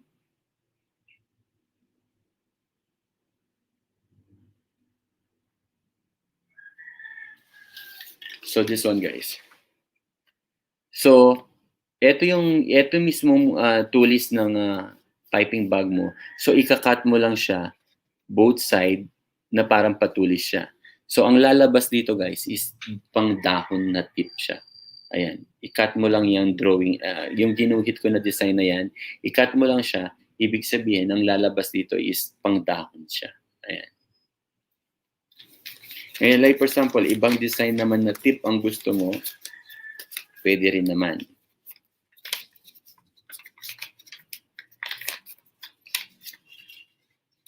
Katulad nung nakita, yung parang nakatabingi yung cut niya. Pwede rin naman yun, guys.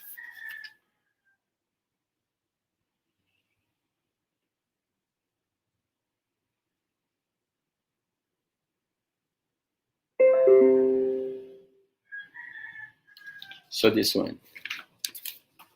Ang kailangan mo lang gawin is ika-cut mo yung piping bag mo na plastic. Going here, tapos medyo pa-curl. Ayan, pa-curl siya. I-clear ko lang.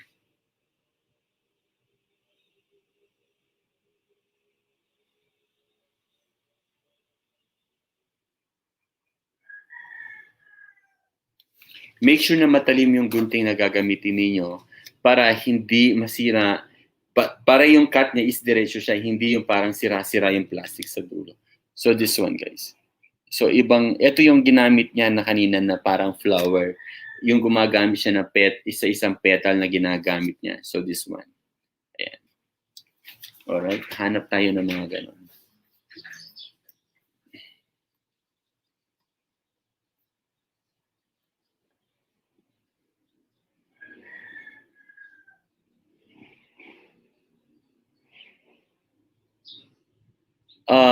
Depende, Shaina, kung silicone yung sayo, kahit hindi ka gumamit ng paper cup.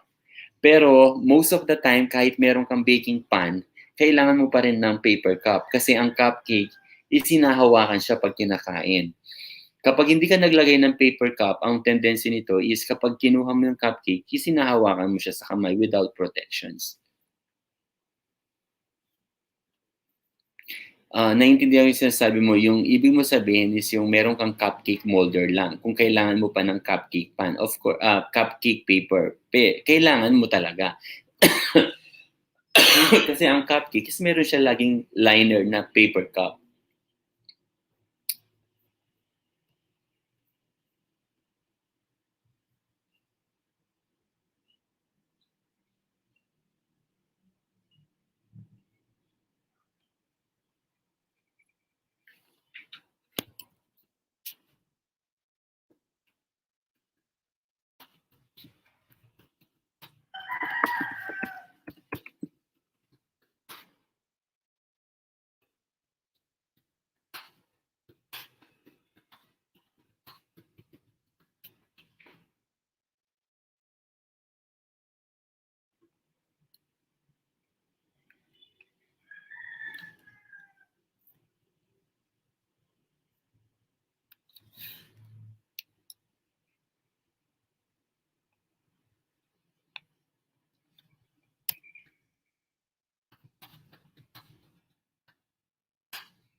Alright guys, sorry na natanggal ko yung cam ko. Alright, let's move on.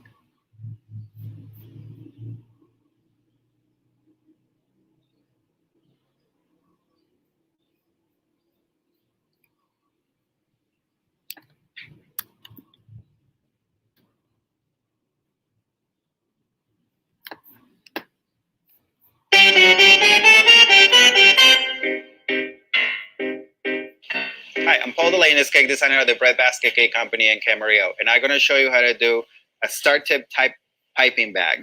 So you're going to need your bag. They're usually plastic as the better ones to use. So what we're going to do, we're going to cut a little bit on the end, and then we're going to make like, try to do like a triangle.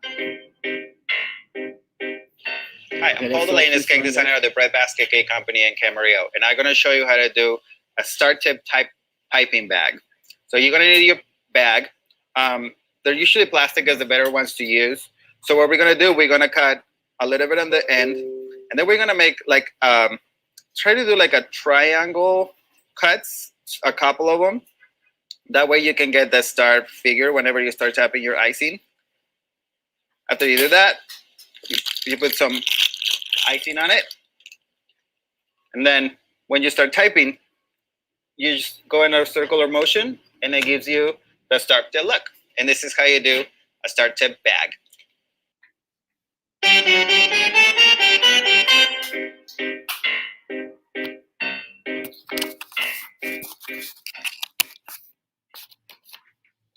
Okay, let's watch other pa. Parang ang bilis naman yung video na yun.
There must be a better way. Is there?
Bakit ako nagmumotor?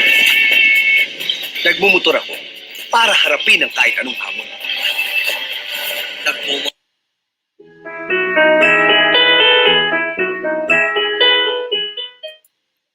Hi friends, and welcome back to my channel. So on today's video, I'm super excited to show you a few of the techniques that I have learned throughout the years and throughout my times using tipless piping bags. In the beginning, I was very afraid to use them because I wasn't familiar with them, and I was used to using just regular piping bags like Wilton with piping tips. But today I'm going to share with you a few of the basics, how to tie your bags, how to cut them, and if you want to, how to use them with piping tips like you see here. So let's get started.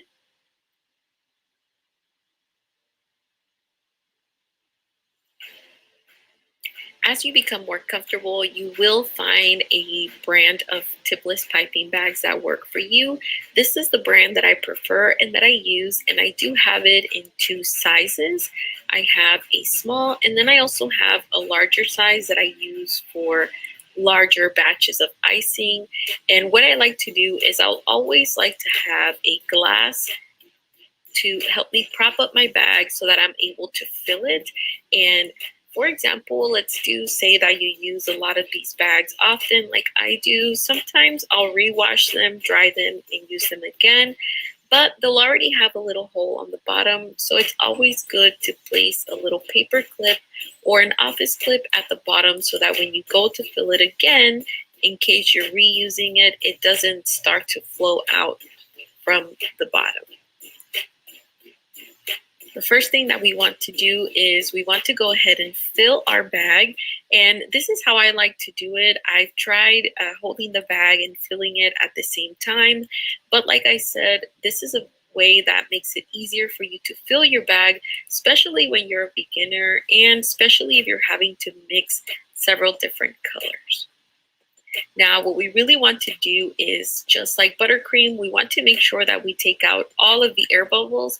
So I like to use a spatula or just a flat scraper to push all the icing all the way to the front as far as you can into the bag. Now that our bag is filled with icing, I'm going to show you a few options for tying your bags. And the first option is called a tie bag, or a bag tie. Sorry, I said that backwards. And as you can see here, they're very easy to use. You can definitely tighten them a little bit more, and your icing is very secure and it's very easy to remove to refill your bag or to reuse your bag. Our second option is called a bag clip or a chip bag clip. It depends on how you find it online, but this one is in the shape of a bow. It's super cute and it's going to hold your bag very, very secure. As you can see here, none of your icing will leak through the top. It does take a little bit of learning while holding your bag, but it is a very cute option.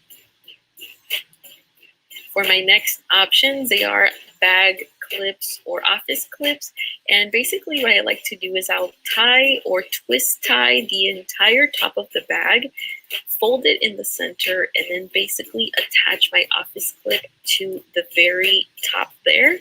And as you can see, this gives you a little bit of a better grip when icing your cookie. So these two are my favorite and my most preferred methods for tying my bags because of this specific reason, because it gives me a better grip on my bags. The next thing that we are going to discuss is cutting the bag hole, or how big to cut the bag hole, because I know that when I first started, this was one of the things that terrified me, because when you're using the actual tips for your icing bags, they already come pre-cut. The hole is there, so there's no guessing. Here, what I'm just doing is I'm actually finding the seam and I'm going to cut against the seam. And here I just have a little sample of how I'm going to cut my bag. And I basically have all the Wilton tips from number 1, which is the smallest hole, as you see here, and it's preferred to use for small writing. I also have Wilton tip number 2, Wilton tip number 3, 4, and all the way to number 5 being one of the biggest holes that is in the tips that I have here. So I do like to use the actual tips as a gauge to see how much I'm going to cut off of my bag. Through the years, I have become a little bit of not an expert, but I already know how much to cut. But when you're beginning, make sure that you're using these tips as a guide. It makes it a little bit easier to gauge how much you're going to have to cut off. And like I said, always try to cut with the seam right in the center so that you ensure that you get a perfect circle. Sometimes when you cut with the seam on the side, your circle will become a little bit dipped. If that is the case, or in case you can't get the seam in the center, you can always go back, and here is what I'm talking about. My tip is a little bit crooked, so you can always take tiny, tiny scissors and make sure you straighten out that cut so that when you're using it to ice or to flood or outline your cookie, it's not coming out crooked. As reference, I am using stiff consistency royal icing because I want to show you how this size of hole writes when you use your Wilton #1 tip. And basically what I'm going to do here is I'm going to go ahead and trace these words that are on this ruler so that you're able to see the thickness of the icing using that size of tip when using this tipless bag. I hope that makes sense and I hope I didn't confuse you. But usually when writing words, I do like to use stiff consistency royal icing. And as always, I'll leave links in the description box to any previous recipes that I've made.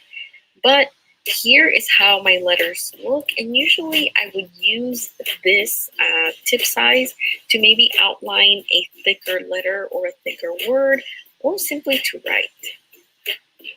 Here, I want to show you how a tip #2 looks when using stiff consistency royal icing. And I'm doing exactly what I did in the beginning. So I'm just taking my tip, placing it over my bag, and then cutting off the excess. As you'll notice here, I did go ahead and straighten out my hole a little bit by using these tiny scissors to straighten the cut. And basically what I'm going to do is I'm going to trace the rest of the sentence or the rest of the phrase. Here's a closer look at the tip #2 hole using a tipless bag. And you'll see that this gives you a lot thicker of royal icing. So this way you're able to practice and see what works for you, when to use what sizes. And I just feel like it's a little bit easier when, especially when you're a beginner, to use actual piping tips as your guides so that you're able to gauge how much to take off or how much to cut off the next time that you're using a tipless bag.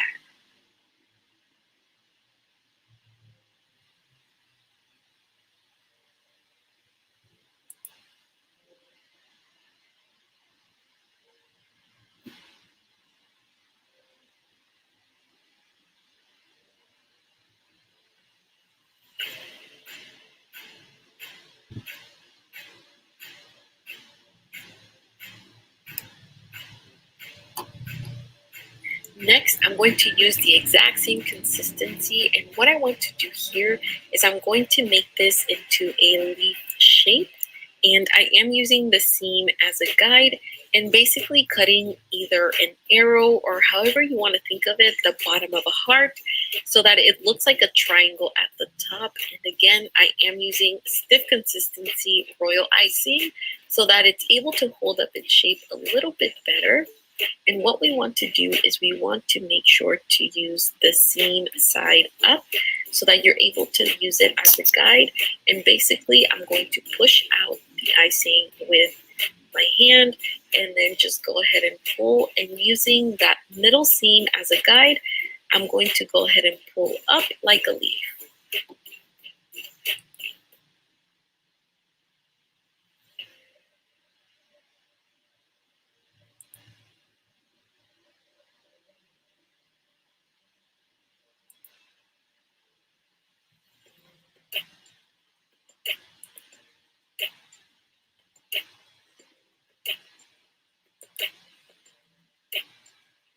The next shape that we are going to cut is going to be into a ruffle. And basically what I'm doing is taking the exact same bag with stiff consistency royal icing.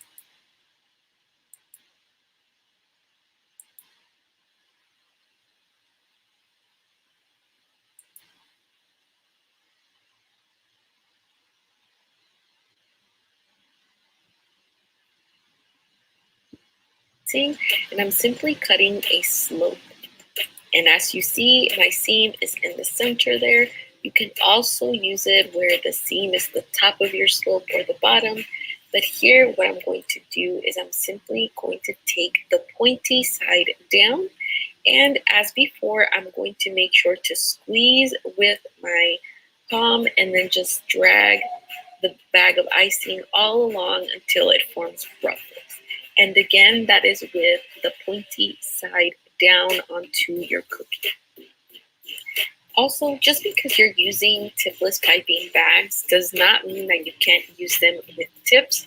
Usually what I like to do is I'll take a totally different bag, I'll insert a coupler, and then I'll take a little pair of scissors and remove the tip at the bottom there. And I don't usually put royal icing straight into this bag, but in case I already have the consistency that I want, I'll simply take the little bag, like the blue one here, insert it into the bag that has the coupler, and then I'm just going to go ahead and tie that like I did before, and I'm going to go ahead and place my tip at the bottom there. And what this does is it actually helps to speed up your process. You don't have to mix a whole new consistency bag of icing to have just for the tips. You can take bags that you already have pre-made if they are the same consistency, and you can just slip them into a empty bag that has a coupler, and you're able to easily go back and forth between using different tips and different cuts of your icing bags.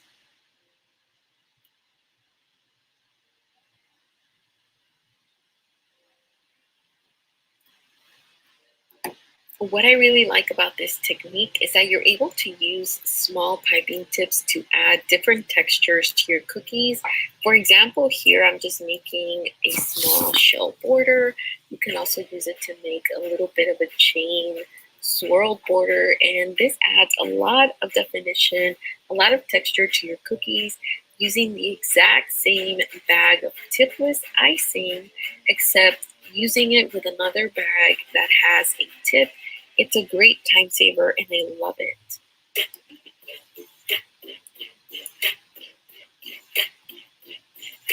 Here's a little bit of a closer look at the techniques that we made today. I definitely hope that this was a little bit helpful for you. Let me know in the comments below if you have ever used tipless piping bags or why you haven't. Are you afraid? Let me know in the comments below. Please share this video with a friend. Don't forget to give it a like, and also don't forget to subscribe before you go so that you don't miss any of the new videos that I post. Thank you so much for watching, and I'll talk to you next time. Bye. All right. Again, guys, you have any questions? Hello, Clang Clang.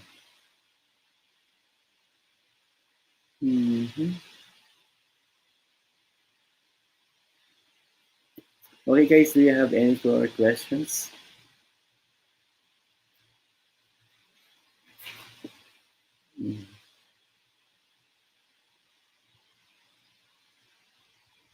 If you have any more questions, guys, kindly please raise your questions, guys, so I can answer. Para at least meron kayong mga ideas. So I'm going to show you more videos para meron kayong mga ideas kung paano nyo gagawin yung mga basic cupcakes nyo. This one is a basic cupcakes.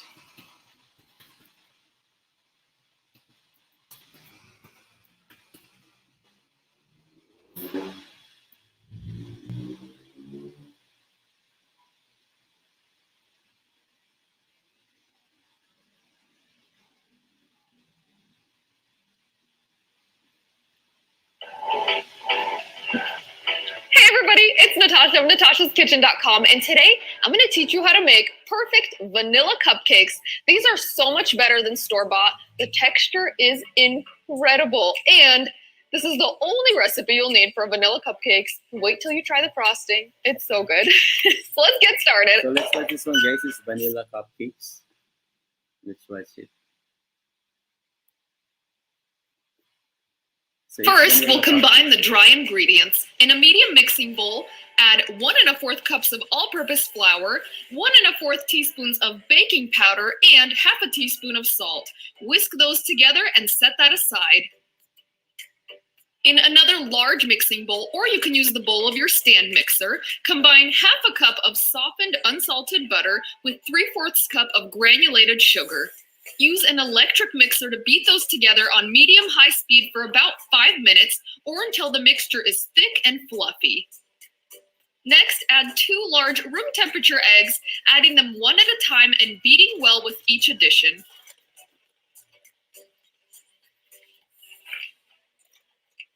And make sure to scrape down the bowl with a spatula as needed so your mixture is smooth and well combined.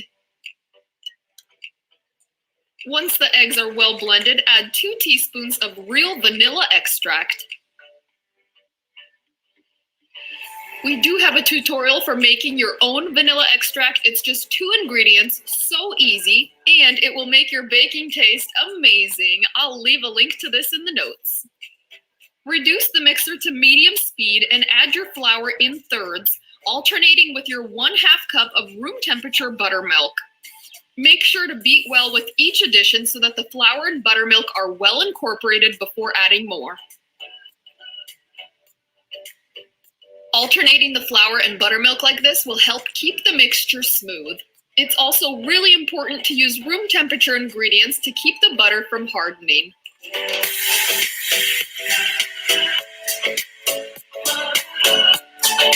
Also, I do have my oven preheating right now at 350 degrees Fahrenheit with a rack in the center of the oven.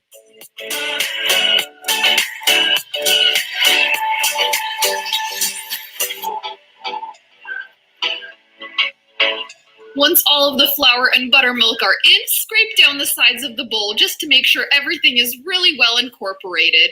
Then beat until the batter is smooth. The batter will be really thick, which makes it easy to portion into cupcake tins, and it's okay if it looks slightly grainy.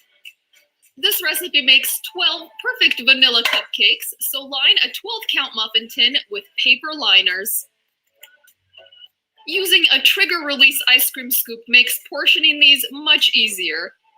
Pour the batter evenly into 12 lined muffin tins, filling them about 2/3 full. Make sure you don't overfill, and you should have exactly enough batter for 12 cupcakes. Transfer that to the center of a preheated oven and bake at 350 degrees Fahrenheit for about 20 to 23 minutes or until a toothpick comes out clean. Once those are out of the oven, let them cool for 5 minutes in the pan, then transfer them to a wire rack to cool completely before adding the frosting.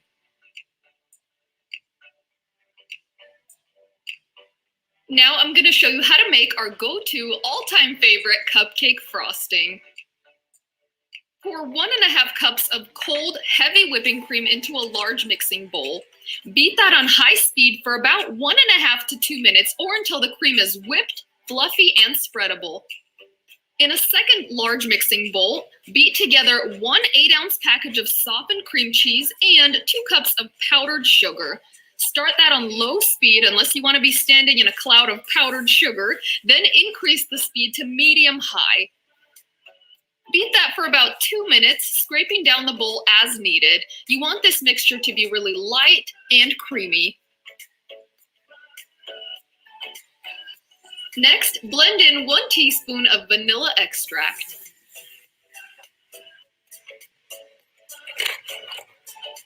To finish off the frosting, fold your whipped cream into the cream cheese mixture.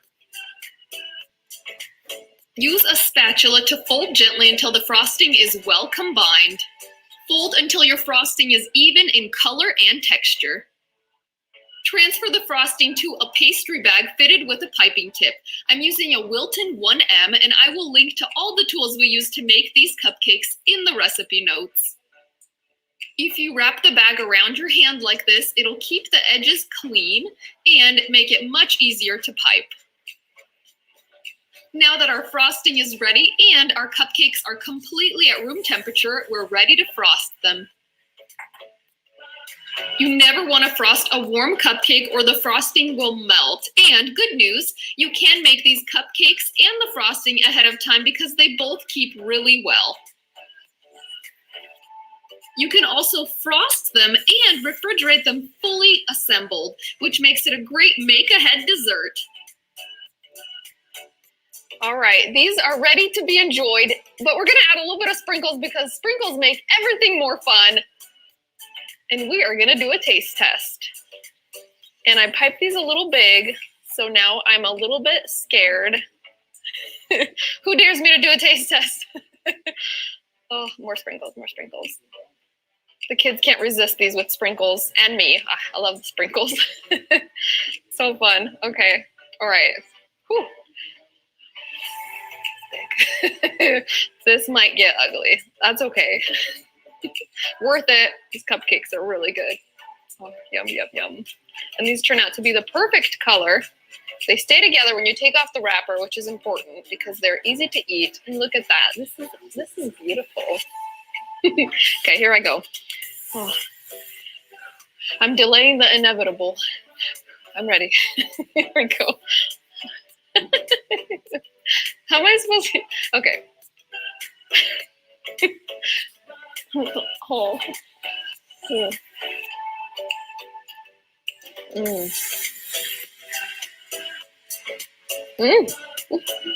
You guys gotta get in and see this texture. This one These is are the just vanilla, guys. airy, soft, melt.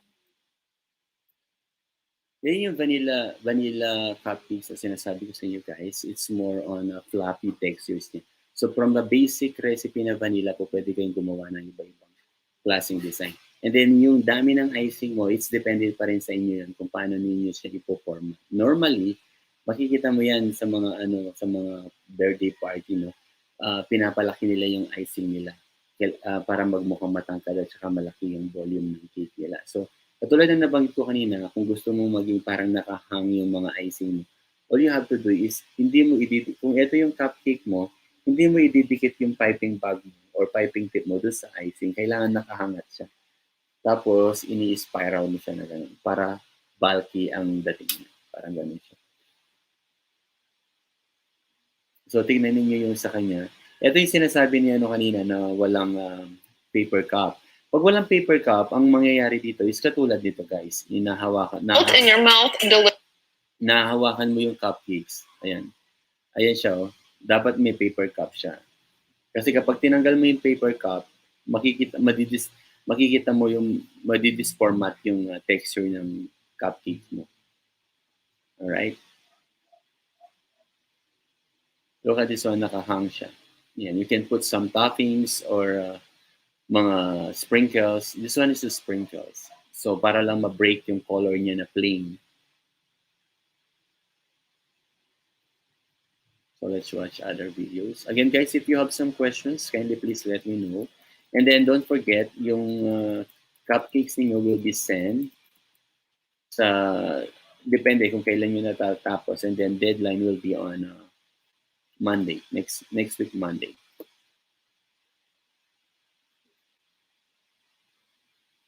Now in the XO Milk Tea So this one Candy. is red velvet.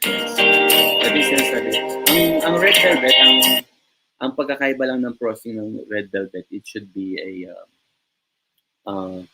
buttercream. Kailangan ng buttercream mo is medyo, I'm sorry, not buttercream, it's cream cheese filling. Cream cheese filling. Kailangan, instead of puro butter lang at saka shortening at saka powdered sugar, maglalagay ka ng cream cheese. Tapos, i-melt mo yun and then i-whip mo siya in creaming methods. And then, maglagay ka lang ng konting asin, yung iodized salt para medyo salty siya. Parang sweet, creamy, and salty yung icing niya. Ayan siya, guys. So, I'll show you how to make red velvet.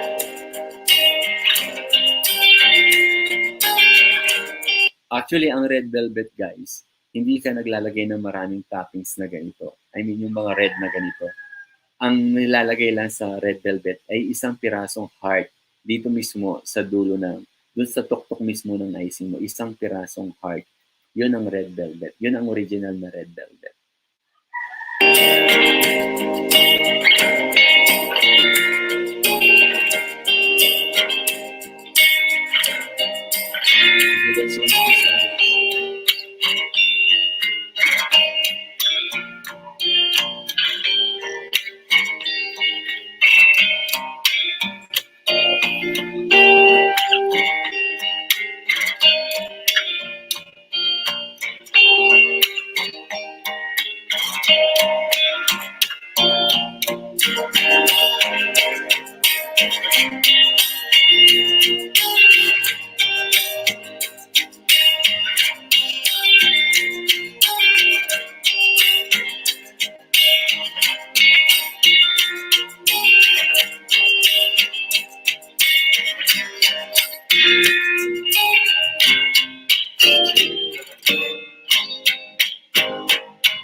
I'll tell you a story. Ever since I was small, people had no expectations of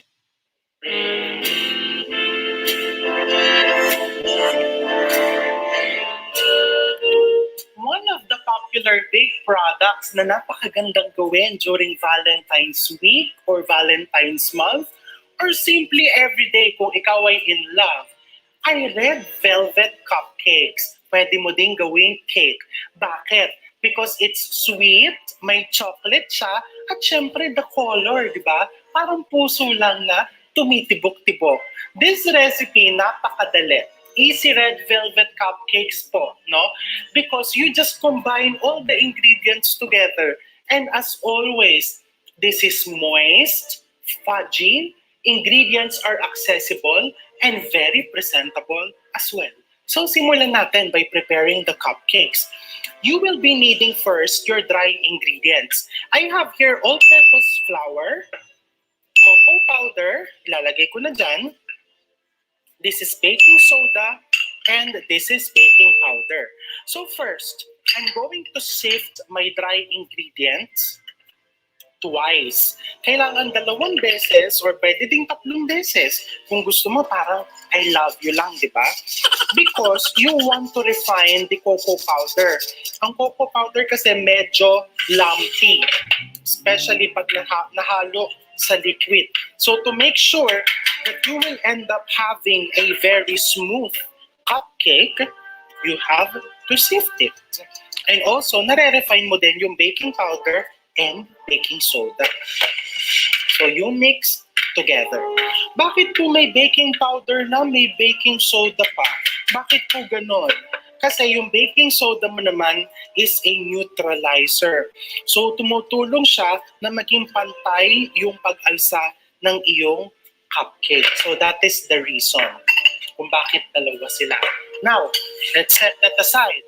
Next, into this bowl, ilagay mo yung iyong melted butter. Hindi ako naglagay ng salt sa recipe because my butter is salted. If you are using unsalted butter, pwede kang maglagay ng mga 1/4 teaspoon of iodized salt. 1 piece of egg. This is my white sugar. Cream. I'm using all-purpose cream. Wala pong all-purpose cream sa lugar namin. You can use heavy cream or you can use thickened cream. And then I'm also putting vinegar. Basically, parang gumagawa ka ng sour cream. Eh yung sour cream po, chef, mura po sa lugar namin.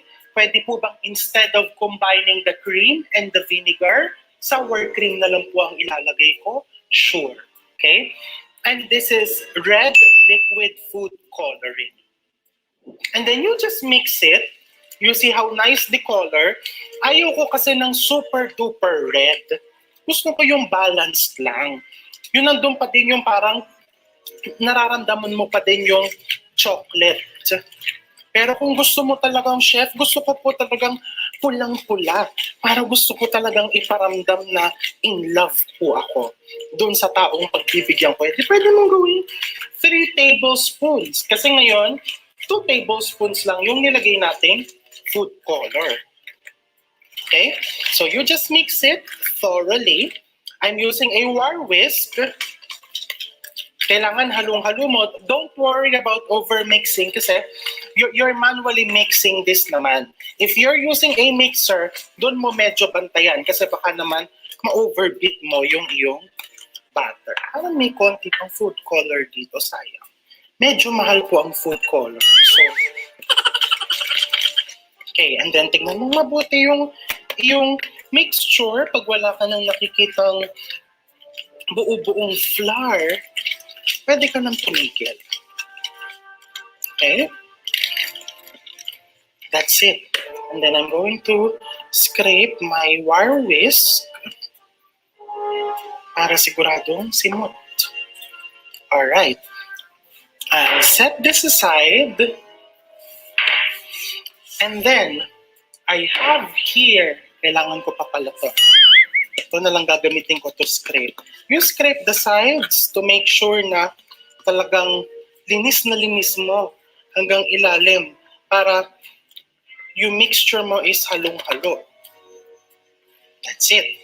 I have here cupcake pans with cupcake liner. I'm just using white para mas mangibabaw yung kanyang pagiging red mamaya. You will see it pagkaluto. No? And I have here a 3-ounce ice cream scooper. So magsuscoop lang ako. 1 per pan.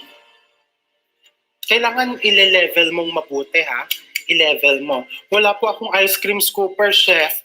Hindi po kasi kami mahilig sa ice cream sa bahay. Well, it's either bumili ka for cupcake or pwede kang gumamit ng measuring cup or pwede mo din timbangin.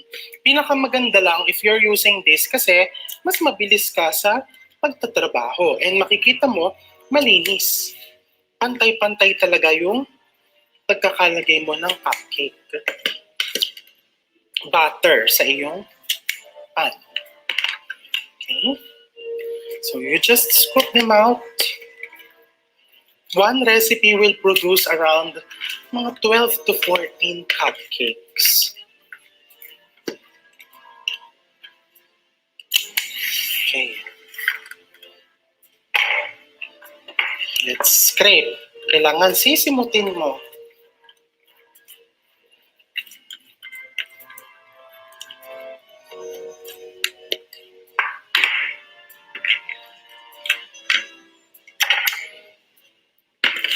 Ayan, 14.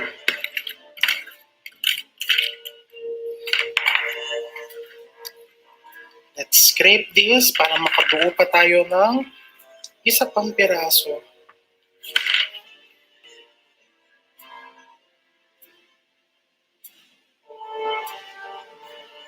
O, diba? Kailangan masinop ka para eksakto at napupuno mo ang pagmamahal. So, simutin mo yan.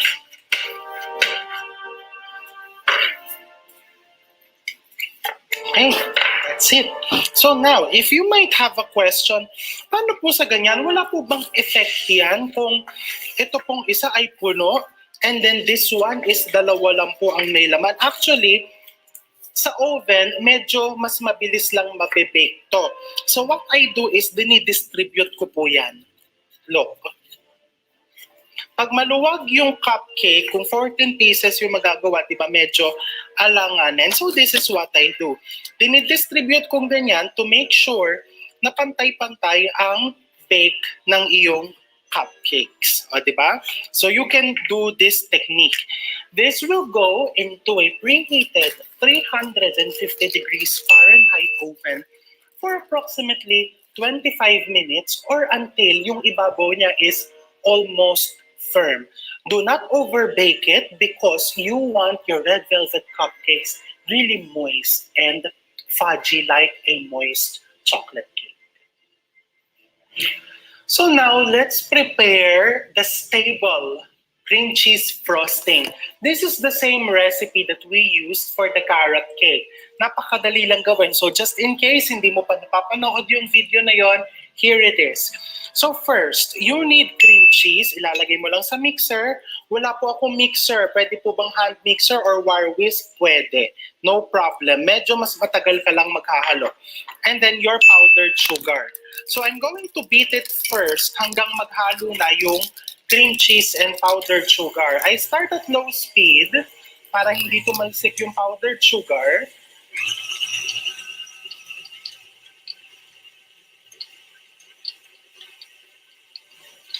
So once it's combined, as you can see, lalakasan ko na yung speed ng mixer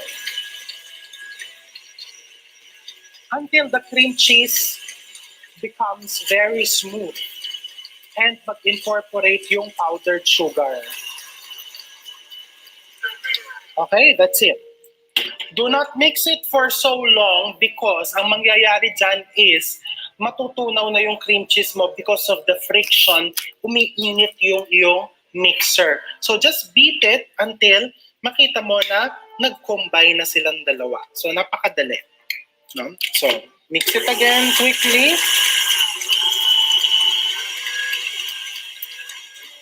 And then I'm going to put some butter.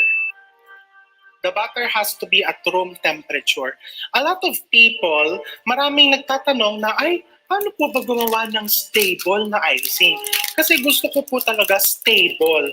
Sino ba naman ang may ayaw na hindi stable, di ba? Sa icing and sa lahat ng bagay, maganda, stable. The secret is simple, no? You have to keep it basic. Okay? Don't overcomplicate things. Parang icing yan, no? The simpler it is, if you're using pure and honest ingredients, napakasimple, nakita mo, di ba? Cream cheese lang, powdered sugar, and butter. Lahat po yan ay pure ingredients na ginamit natin, your icing will become stable. Eh syempre, pag naman binilad mo yan diretso sa araw, natural na matutunaw yan. But at room temperature, hindi yan basta-basta matutunaw. Stable. O, diba? So, nilagay ko yung butter and then you just beat it like that. Pag naging smooth, patayin mo na yung mixer. Do not overbeat it because remember, ang kalaban natin dito is friction. Pag uminit yung mixer mo, yung attachment ng mixer, ang mangyayari sa kanya, magme-melt. Look, so this is your stable, smooth, and syempre, delicious cream cheese frosting. So my cupcakes are ready and medyo mainit pa talaga sila, hindi medyo. Okay? Mainit pa. And tinatanggal ko na siya from the pan, nililipat ko dito sa cooling rack. Hindi naman required, pero kasi ako excited. And I find it nicer, hindi nagpapawis yung ilalim kapag nailipat ko agad dito sa cooling rack. Pero kung hindi mo pa kaya o natatakot kang masaktan, okay? Hindi mo pa kailangan tanggalin. Okay lang na lumamig siya ng konti dito. So, I'm using a small angled spatula para may angat ko siya. So, you will see they're very nice. Ito yung sinasabi ko sa inyo, very flat ang ibabaw. Ganyan ang gusto mo when you're making cupcake or any baked product. And the baking soda really helps, no? So, I'm going to let this cool down thoroughly before I put the icing. So once malamig na yung cupcake mo, that is the only time na pwede mo siyang lagyan ng icing. If just in case na, nag-bake po ako sa gabi, and then masyado na po akong napagod sa kahihintay sa cupcake na lumamig, okay? Pwede mo siyang i-ref and then you just put the icing the following day. Alright? So, I have here a piping bag with a star tip. Kung anong decoration ang gusto mo, pwede. Kung wala kang piping bag and tip, pwedeng ipahid mo lang yan sa ibabaw. It's really up to you, no? So, there are many ways on how to put the icing into the piping bag. The most basic is, you fold it 1/3 and then gamitin mo tong hawakan. So, masalinan mo ng icing. Like that. Nahihirapan po ako, pasmado po ako, ilagay mo sa baso. Okay? Or ilagay mo sa measuring jug and then ilagay mo yung icing mo. No? So, doing such will make sure na malinis yung piping bag mo. Yung labas ng piping bag mo, so your decoration or decorating will be fun instead of messy. Diba? So, ayan. May mga ganyan. And then, see? Malinis yung labas ng piping bag. You can use a bigger piping bag, but since konti lang naman yung icing ko, okay na yan. And then, to decorate a cupcake, maraming ways. The most basic is you just do a star, pipe mo lang na ganyan, i-wave-wave mo, and then up. O diba, napakasimple. Or you can do a parang flower, a rose. You start from the center, you pipe, and then paikot. Palabas na ganyan. And then pull. Or you can do a basic rosette. Start ka naman sa gilid. Pull. You can make small stars, mini stars. Oh.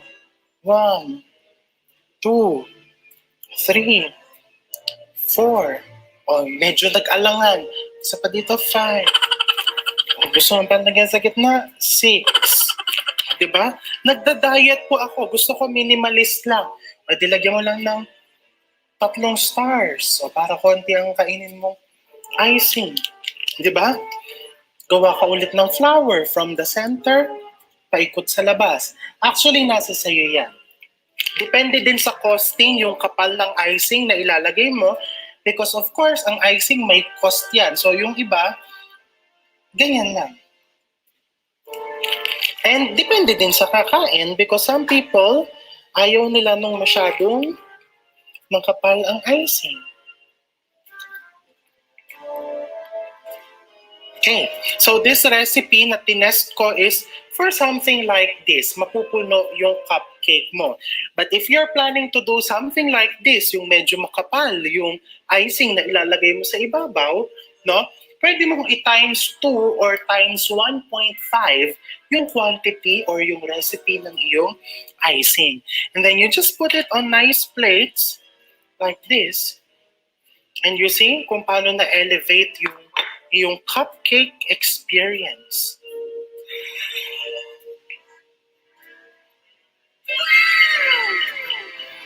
So there you have your red velvet cupcake. And of course, kailangan natin yang tikman because I want to show you, nadoble pala ito isa, oh. Pwede mo gamitin ulit yan mamaya. I want to show you what's on the inside because it's very moist. Kitang-kita mo na ngayon, di ba, kung gaano siyang ka-moist. And then, let's try. Kukuha ako ng platito.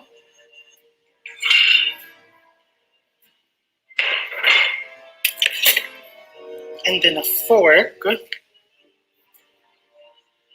I want to show you how moist it is on the inside and how nice the color is. See? Let's try.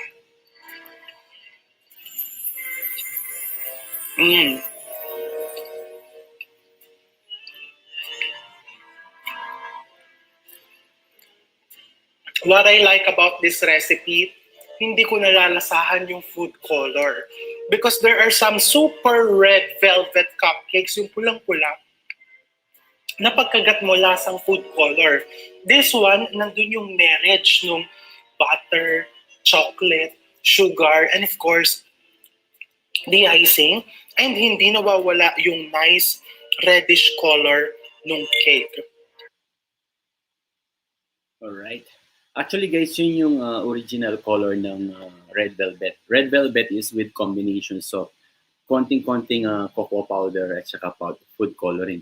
Isang tip lang guys, kapag gumagamit kayo ng mga food coloring, make sure na mababa ang alcohol content niya. Pag mataas ang alcohol content ng any food flavoring or coloring, mas mataas yung chance na nalalasahan mo yung alcohol content dun sa item mo. So better to choose yung mababa yung alcohol content ng mga food coloring at saka ng food flavoring. So yun ang isa sa mga tip na po pwede natin na i-process or ugalihin. So kapag bumibili kayo ng mga ingredients, if you have enough time, kindly please read yung instructions and materials at saka mga ingredients ng recipe na yon para maiwasan ninyo. And then always ask doon sa mga nagtitinda kung ano yung maganda para doon sa... Minsan, ang pinaprocess natin is mura. Nakikimura tayo, pero yung effect naman nito doon sa mga pagkain natin iba. Kung first time ka nagbe-bake, hindi mo ma-differentiate kung ano yung mga difference at saka mga sinasabi ng mga ibang vloggers about sa pagbe-bake. Pag matagal ka na nagbe-bake and then matagal ka nang tumitikim ng mga iba-ibang klase, mga cupcakes o mga pastries, doon mo makikita yung mga difference. Minsan, ang nangyayari sa atin is yung ego. Minsan, akala mo yung sa'yo lang ang masarap, pero there's nothing wrong, guys, to adopt a new technique and new style coming from others bakers. Kailangan natin yan pagsamahin para ma-develop siya. Especially nowadays, guys, sobrang dami ng mga nagbe-bake. Most of them are not attended doon sa mga formal classes. Ang iba sa kanila is through experience lang, through video, or through YouTube video lang ang pinapanood nila. But it's because they have enough money to buy the ingredients, to buy the equipment, kaya nakakapag-process sila ng baking. Pero ang kagandahan kasi ng mga by tutorial at saka by schooling, nalalaman mo at natuturo nila kung ano yung mga possible situations na po pwede mo ma-encounter. Alright? So, do you have any more questions, guys? So, by Monday, I'm expecting lahat is nakapag-submit na. So, I'm not requiring you too much. Kung kaya ninyong gumawa kahit isang piraso lang ng cupcakes, it's okay. Pero wag na wag kayong bibili, guys. Wag na wag kayong bibili ng finished product. Kung bumili kayo ng finished product, hindi ako yung niloko ninyo, kung hindi yung sarili ninyo. So, I am trying to find a new way para makabuo tayo ng mga activities. So, wag ninyong gagawin na bibili kayo. It's better to start right. Definitely, you will end up right. Remember that quote, guys. Better to start right. Definitely, you will end up right. If you start wrong, definitely, wala kang pupuntahan na tama. So, tatandaan ninyo yan, guys. Kung sa video ninyo, pinakita ninyo na nagme-mix kayo and then after that, di naman pala ninyo niluto, then bumili lang kayo ng ready-made, it's no longer my problem, guys. Sa inyo na yun. So, what I am trying to impose now is yung makagawa o maka-encounter kayo ng kakaibang experience without oven. Now is the steaming method process na po pwede ninyong gawin. So, by the following weeks, let's try frying naman and natural heat ng araw ang gagawin natin or radiations. Thank you for coming, Apollonia. I'm sorry, no, it's a regular class. It's not a live for bloggers. Sorry po. Regular class po namin to. Ginawa ko lang to as a platform to share some videos coming from different bloggers. By the way, thank you for coming, Apollonia channel. All right. Again, guys, if you have some questions, kindly please let me know. So raise your questions and then I can answer it before 5 o'clock. So submissions of the cupcakes will be starting tomorrow until last Monday before tayo mag-start ng klase. And make your video something very short lang, guys. Pero mapapakita doon sa video na yon yung mga procedures na gagawin niyo. And then, kindly please take your videos landscape. Naka-landscape, hindi yung portrait. Para medyo malapad siya pag pinapanood siya. And then, pwede kayong gumamit ng mga apps for editing apps. 3 minutes, I think, is good enough. Tapos i-edit na lang ninyo. Then, doon sa video ninyo, guys, pwede kayong magsalita. And para kayong, this one is a practicing demo na. Para kayong nagde-demo na sa mga school niyan. Kapag ganito, para kayong sa video niyo. And then, make sure kapag nagbe-video kayo, naka-chef uniform kayo. Hindi yung naka-t-shirt ka lang or something. Wear your chef uniform doon sa mga videos niyo. Alright? So, I'm waiting for your questions. And then, para masagot ko. And then before 5 o'clock, I will I will set you free for your next class para makapagpahinga kayo for about few minutes more. Thank you for coming, Apolonio. Sir, pwede po lagay sa... Yes, no problem. Pwede nyo ilagay sa YouTube. There's no problem about it. Basta isend niyo yung link sa akin. Just send the link. Pwede na siya.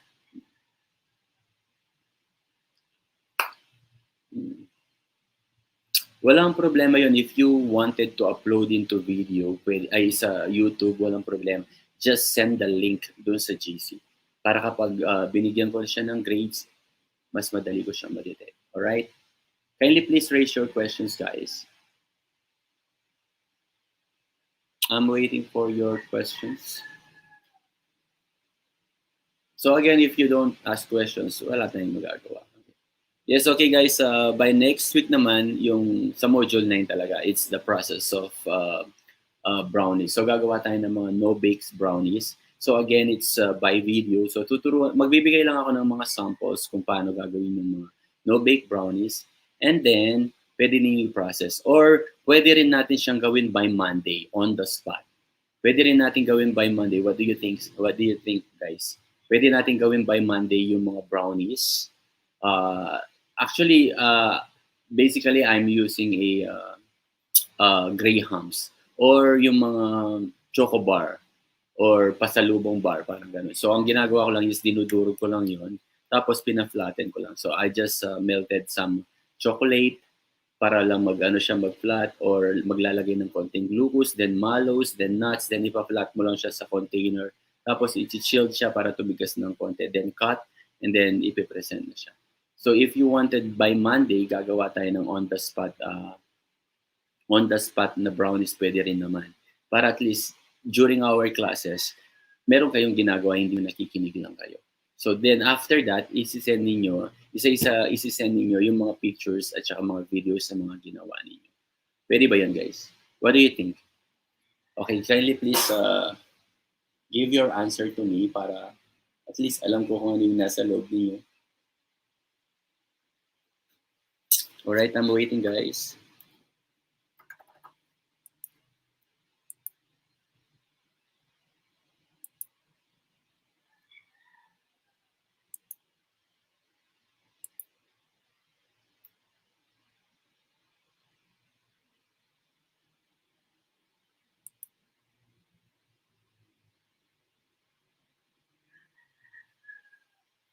What do you think, guys, by Monday? By Monday, yung no-bake brownies natin, are you willing na gawin siya on the spot during our classes? During the period, during the hours ng klase natin, guys? What do you think? Kindly please let me know. So I'm waiting. So waiting for your questions, guys. Kung meron kayong mga hindi naiintindihan, and then so that we can explain. I'm waiting for you guys. So, possible din yung ating activity for next week, Monday. Pwede kayong bumili na ng mga ingredients and then pwede natin gawin during our hours, classes hours natin. So, from 12 to 5, pwede natin gawin yun. Tapos, after that, pwede ninyong ipass sa akin. Pwede lang yung picture.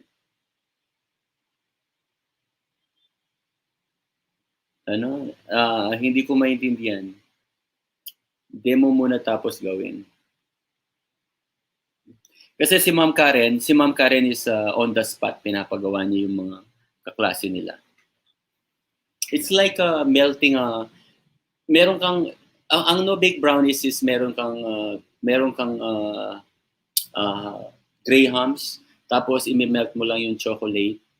Or tapos imimix mo lang doon sa Grahams mo, pwede mo lagyan ng Nestle cream para mo lumambot siya ng konti or any form of syrup.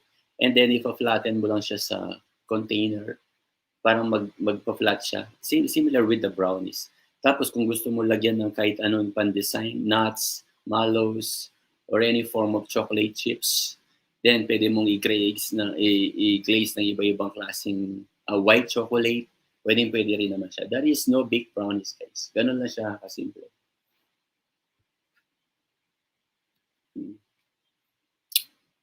Actually, no need to demo. It's just like a very simple guy. Kung paano kayo gumagawa ng Grahams. Graham balls, guys. Ang difference lang ng Graham balls is binibilog mo siya. Yun is ipa-flatten mo siya. Tapos, maglalagay ka lang ng chocolate sa taas. If you want to make i-melt mo lang yung chocolate, lagyan mo lang ng konting cream, Nestle cream para hindi na tumigas ulit yung chocolate. Tapos, lagyan mo lang ng mga nuts and mallows on top. Yun na. Yun na yung no-bake brownies.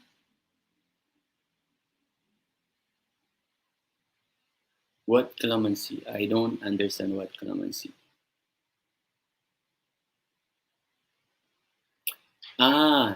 Yes, pwede. It's any form of acid. Pwede siya. Pwedeng calamansi, pwedeng lemon. Hold on.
Pwede yun, calamansi. Even vinegar, yung white vinegar, konting-konti lang naman pwede siya. Pwede.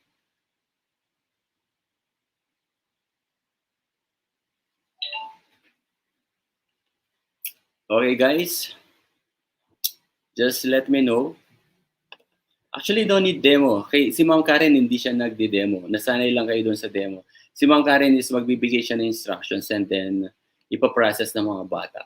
So, para hindi kayo masyadong naiinip kasi nangyayari dito walang participations yung during our hours. Most of you is walang participation. Basta nakikinig lang kayo. Pero kung gagawin natin yung activity, I think that is right. Kung gagawin natin yung activity mismo doon sa mismong oras natin, lahat kayo is merong participation. Hindi lang kayo lahat nakatunganga. Yes, I think that is right. Yes, I think pwede kayong mag-prepare. I'll show you some videos ng mga ganon and then pwede kayong mag-prepare na sarili niyong ingredients for no-bake. No-bake. Pwede rin Ovaltine. Ovaltine at saka mga powder milk, pag samasamahin mo lang siya and then lagyan mo ng Grahams. Pwede rin siya. Pwede siya maging no-bake brownies. Tapos mag-melt lang kayo ng konting chocolate, lagyan ng konting Nestle cream para hindi na siya tumigas. Para hindi masyadong tumigas. Kasi kapag ang chocolate bar, minelt mo, malambot siya. Pero kapag tumigas siya ulit, matigas na matigas siya. Pero kung nilagyan mo ng konting fats, konting oil, at saka o kaya konting Nestle cream or milk, hindi natitigas yan katulad ng original na texture niya. Okay guys, do you have any more questions? If you have any more questions, I'll set you free. So, meron kayong 30 minutes. So don't forget your project, your assignments. Your assignments is to create a cupcake. Kahit one piece lang siya guys, make sure na papakita ninyo doon sa video na ginawa ninyo siya. Don't buy. Okay, I know you can buy, pero please i-process ninyo siya ng tama through Steam. Tapos, if you want to upload yung mga videos ninyo, walang problema. Or if you want to send directly to Messenger, walang problema. Kindly please, kung i-upload niyo sa YouTube, send a link para mabuksan ko siya, then para mabigyan ng score. And then, kung hindi sa YouTube, kindly please send your videos sa Messenger. And use your real name, guys, para hindi ako naghahanap ng mga pangalan ninyo. Alright? So, if you have any more questions, I'll give 5 more minutes for your questions. Waiting for 5 more minutes for your questions, guys. And then after that, pwede na kayo magpahinga. Alright? I'll wait for 5 more minutes, guys.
Okay. Okay, no more questions, guys. Again, keep safe. Huwag pa rin lalabas, guys. Delikado pa rin ngayong panahon na to. Actually, sa office ng wife ko, sobrang daan. Sa San Fernando Capital, ilan yung mga nag-positive for COVID. Kindly please don't go outside. Kung hindi kailangan, huwag mo nang lumabas. Stay at home. Always keep praying for our safety. Na sana matapos na rin to. Okay, keep safe, everyone. If you have any more questions, I'll set you free. So, see you on Monday. Again, if you have some questions, kindly please message me dun sa chat. Pwede kayong magtanong. And then, kung nag-struggle kayo during the process ng pagbe-bake ninyo ng mga cupcakes, don't hesitate to text me or to chat me. Actually, wag nyo akong i-chat ng ng private. Pwede kayong mag-chat dun sa GC para yung question ninyo is mababasa din ng iba. Parang ganun siya. So, better na dun sa GC yung communication natin. Don't be shy, guys. Pwede kayong magtanong kahit ano dun sa GC para yung mga information is na-transfer din dun sa mga kaklase ninyo. Sir, bali po next week, Monday po, gagawin yung brown. Yes, banggit. It will be an actual. So, meron akong mga papakitang mga videos sa inyo kung paano ginagawa yung mga no-bakes brownies. And at the same time, pwede rin kayong mag-search na in advance. So, ayoko magbigay ng recipes kasi when I gave recipes, obligado kayong bumili ng mga ingredients. Pero kung manggagaling sa inyo, yung recipe ninyo, at least makakadiskarte kayo kung ano yung mga available na ingredients na nasa bahay ninyo. Definitely, kung manggagaling sa akin ng ingredients, sayo sa gusto ninyo, bibilin ninyo at hahanapin ninyo yon. Pero kung manggagaling sa inyo yung sarili ninyong diskarte para makagawa ng no-bake brownies, kahit tumingin lang kayo ng mga recipe, ay ng mga ingredients sa bahay, pwede siya. Yes. Keep safe, everyone. And if you have some questions regarding the no-bake brownies and cupcakes, don't hesitate to chat doon sa GC natin. Para at least yung concern ninyo is nababasa lahat ng mga kaklase ninyo. And please stay at home, be safe at all, keep praying na matapos na to. And then hoping na sana maging okay lahat yung buhay natin. And soon, sana ulit makabalik na ulit kayo sa school para maging normal na yung mga buhay-buhay natin. Again guys, if you have any more questions, thank you so much for your time. I'll see you next Monday for your actual no-bake brownies. And I'm expecting your submissions starting tomorrow up to Sunday, or maybe Monday morning for your cupcakes. All right? Keep safe, everyone. If you have some questions, pwede nyo i-chat doon sa GC natin. Okay? Keep safe, everyone. Thank you so much for your time. God bless. God bless you and your family. Okay, I will end the YouTube live for about 5 seconds. 5, 4, 3, 2, 1. God bless everyone. Thank you for your time.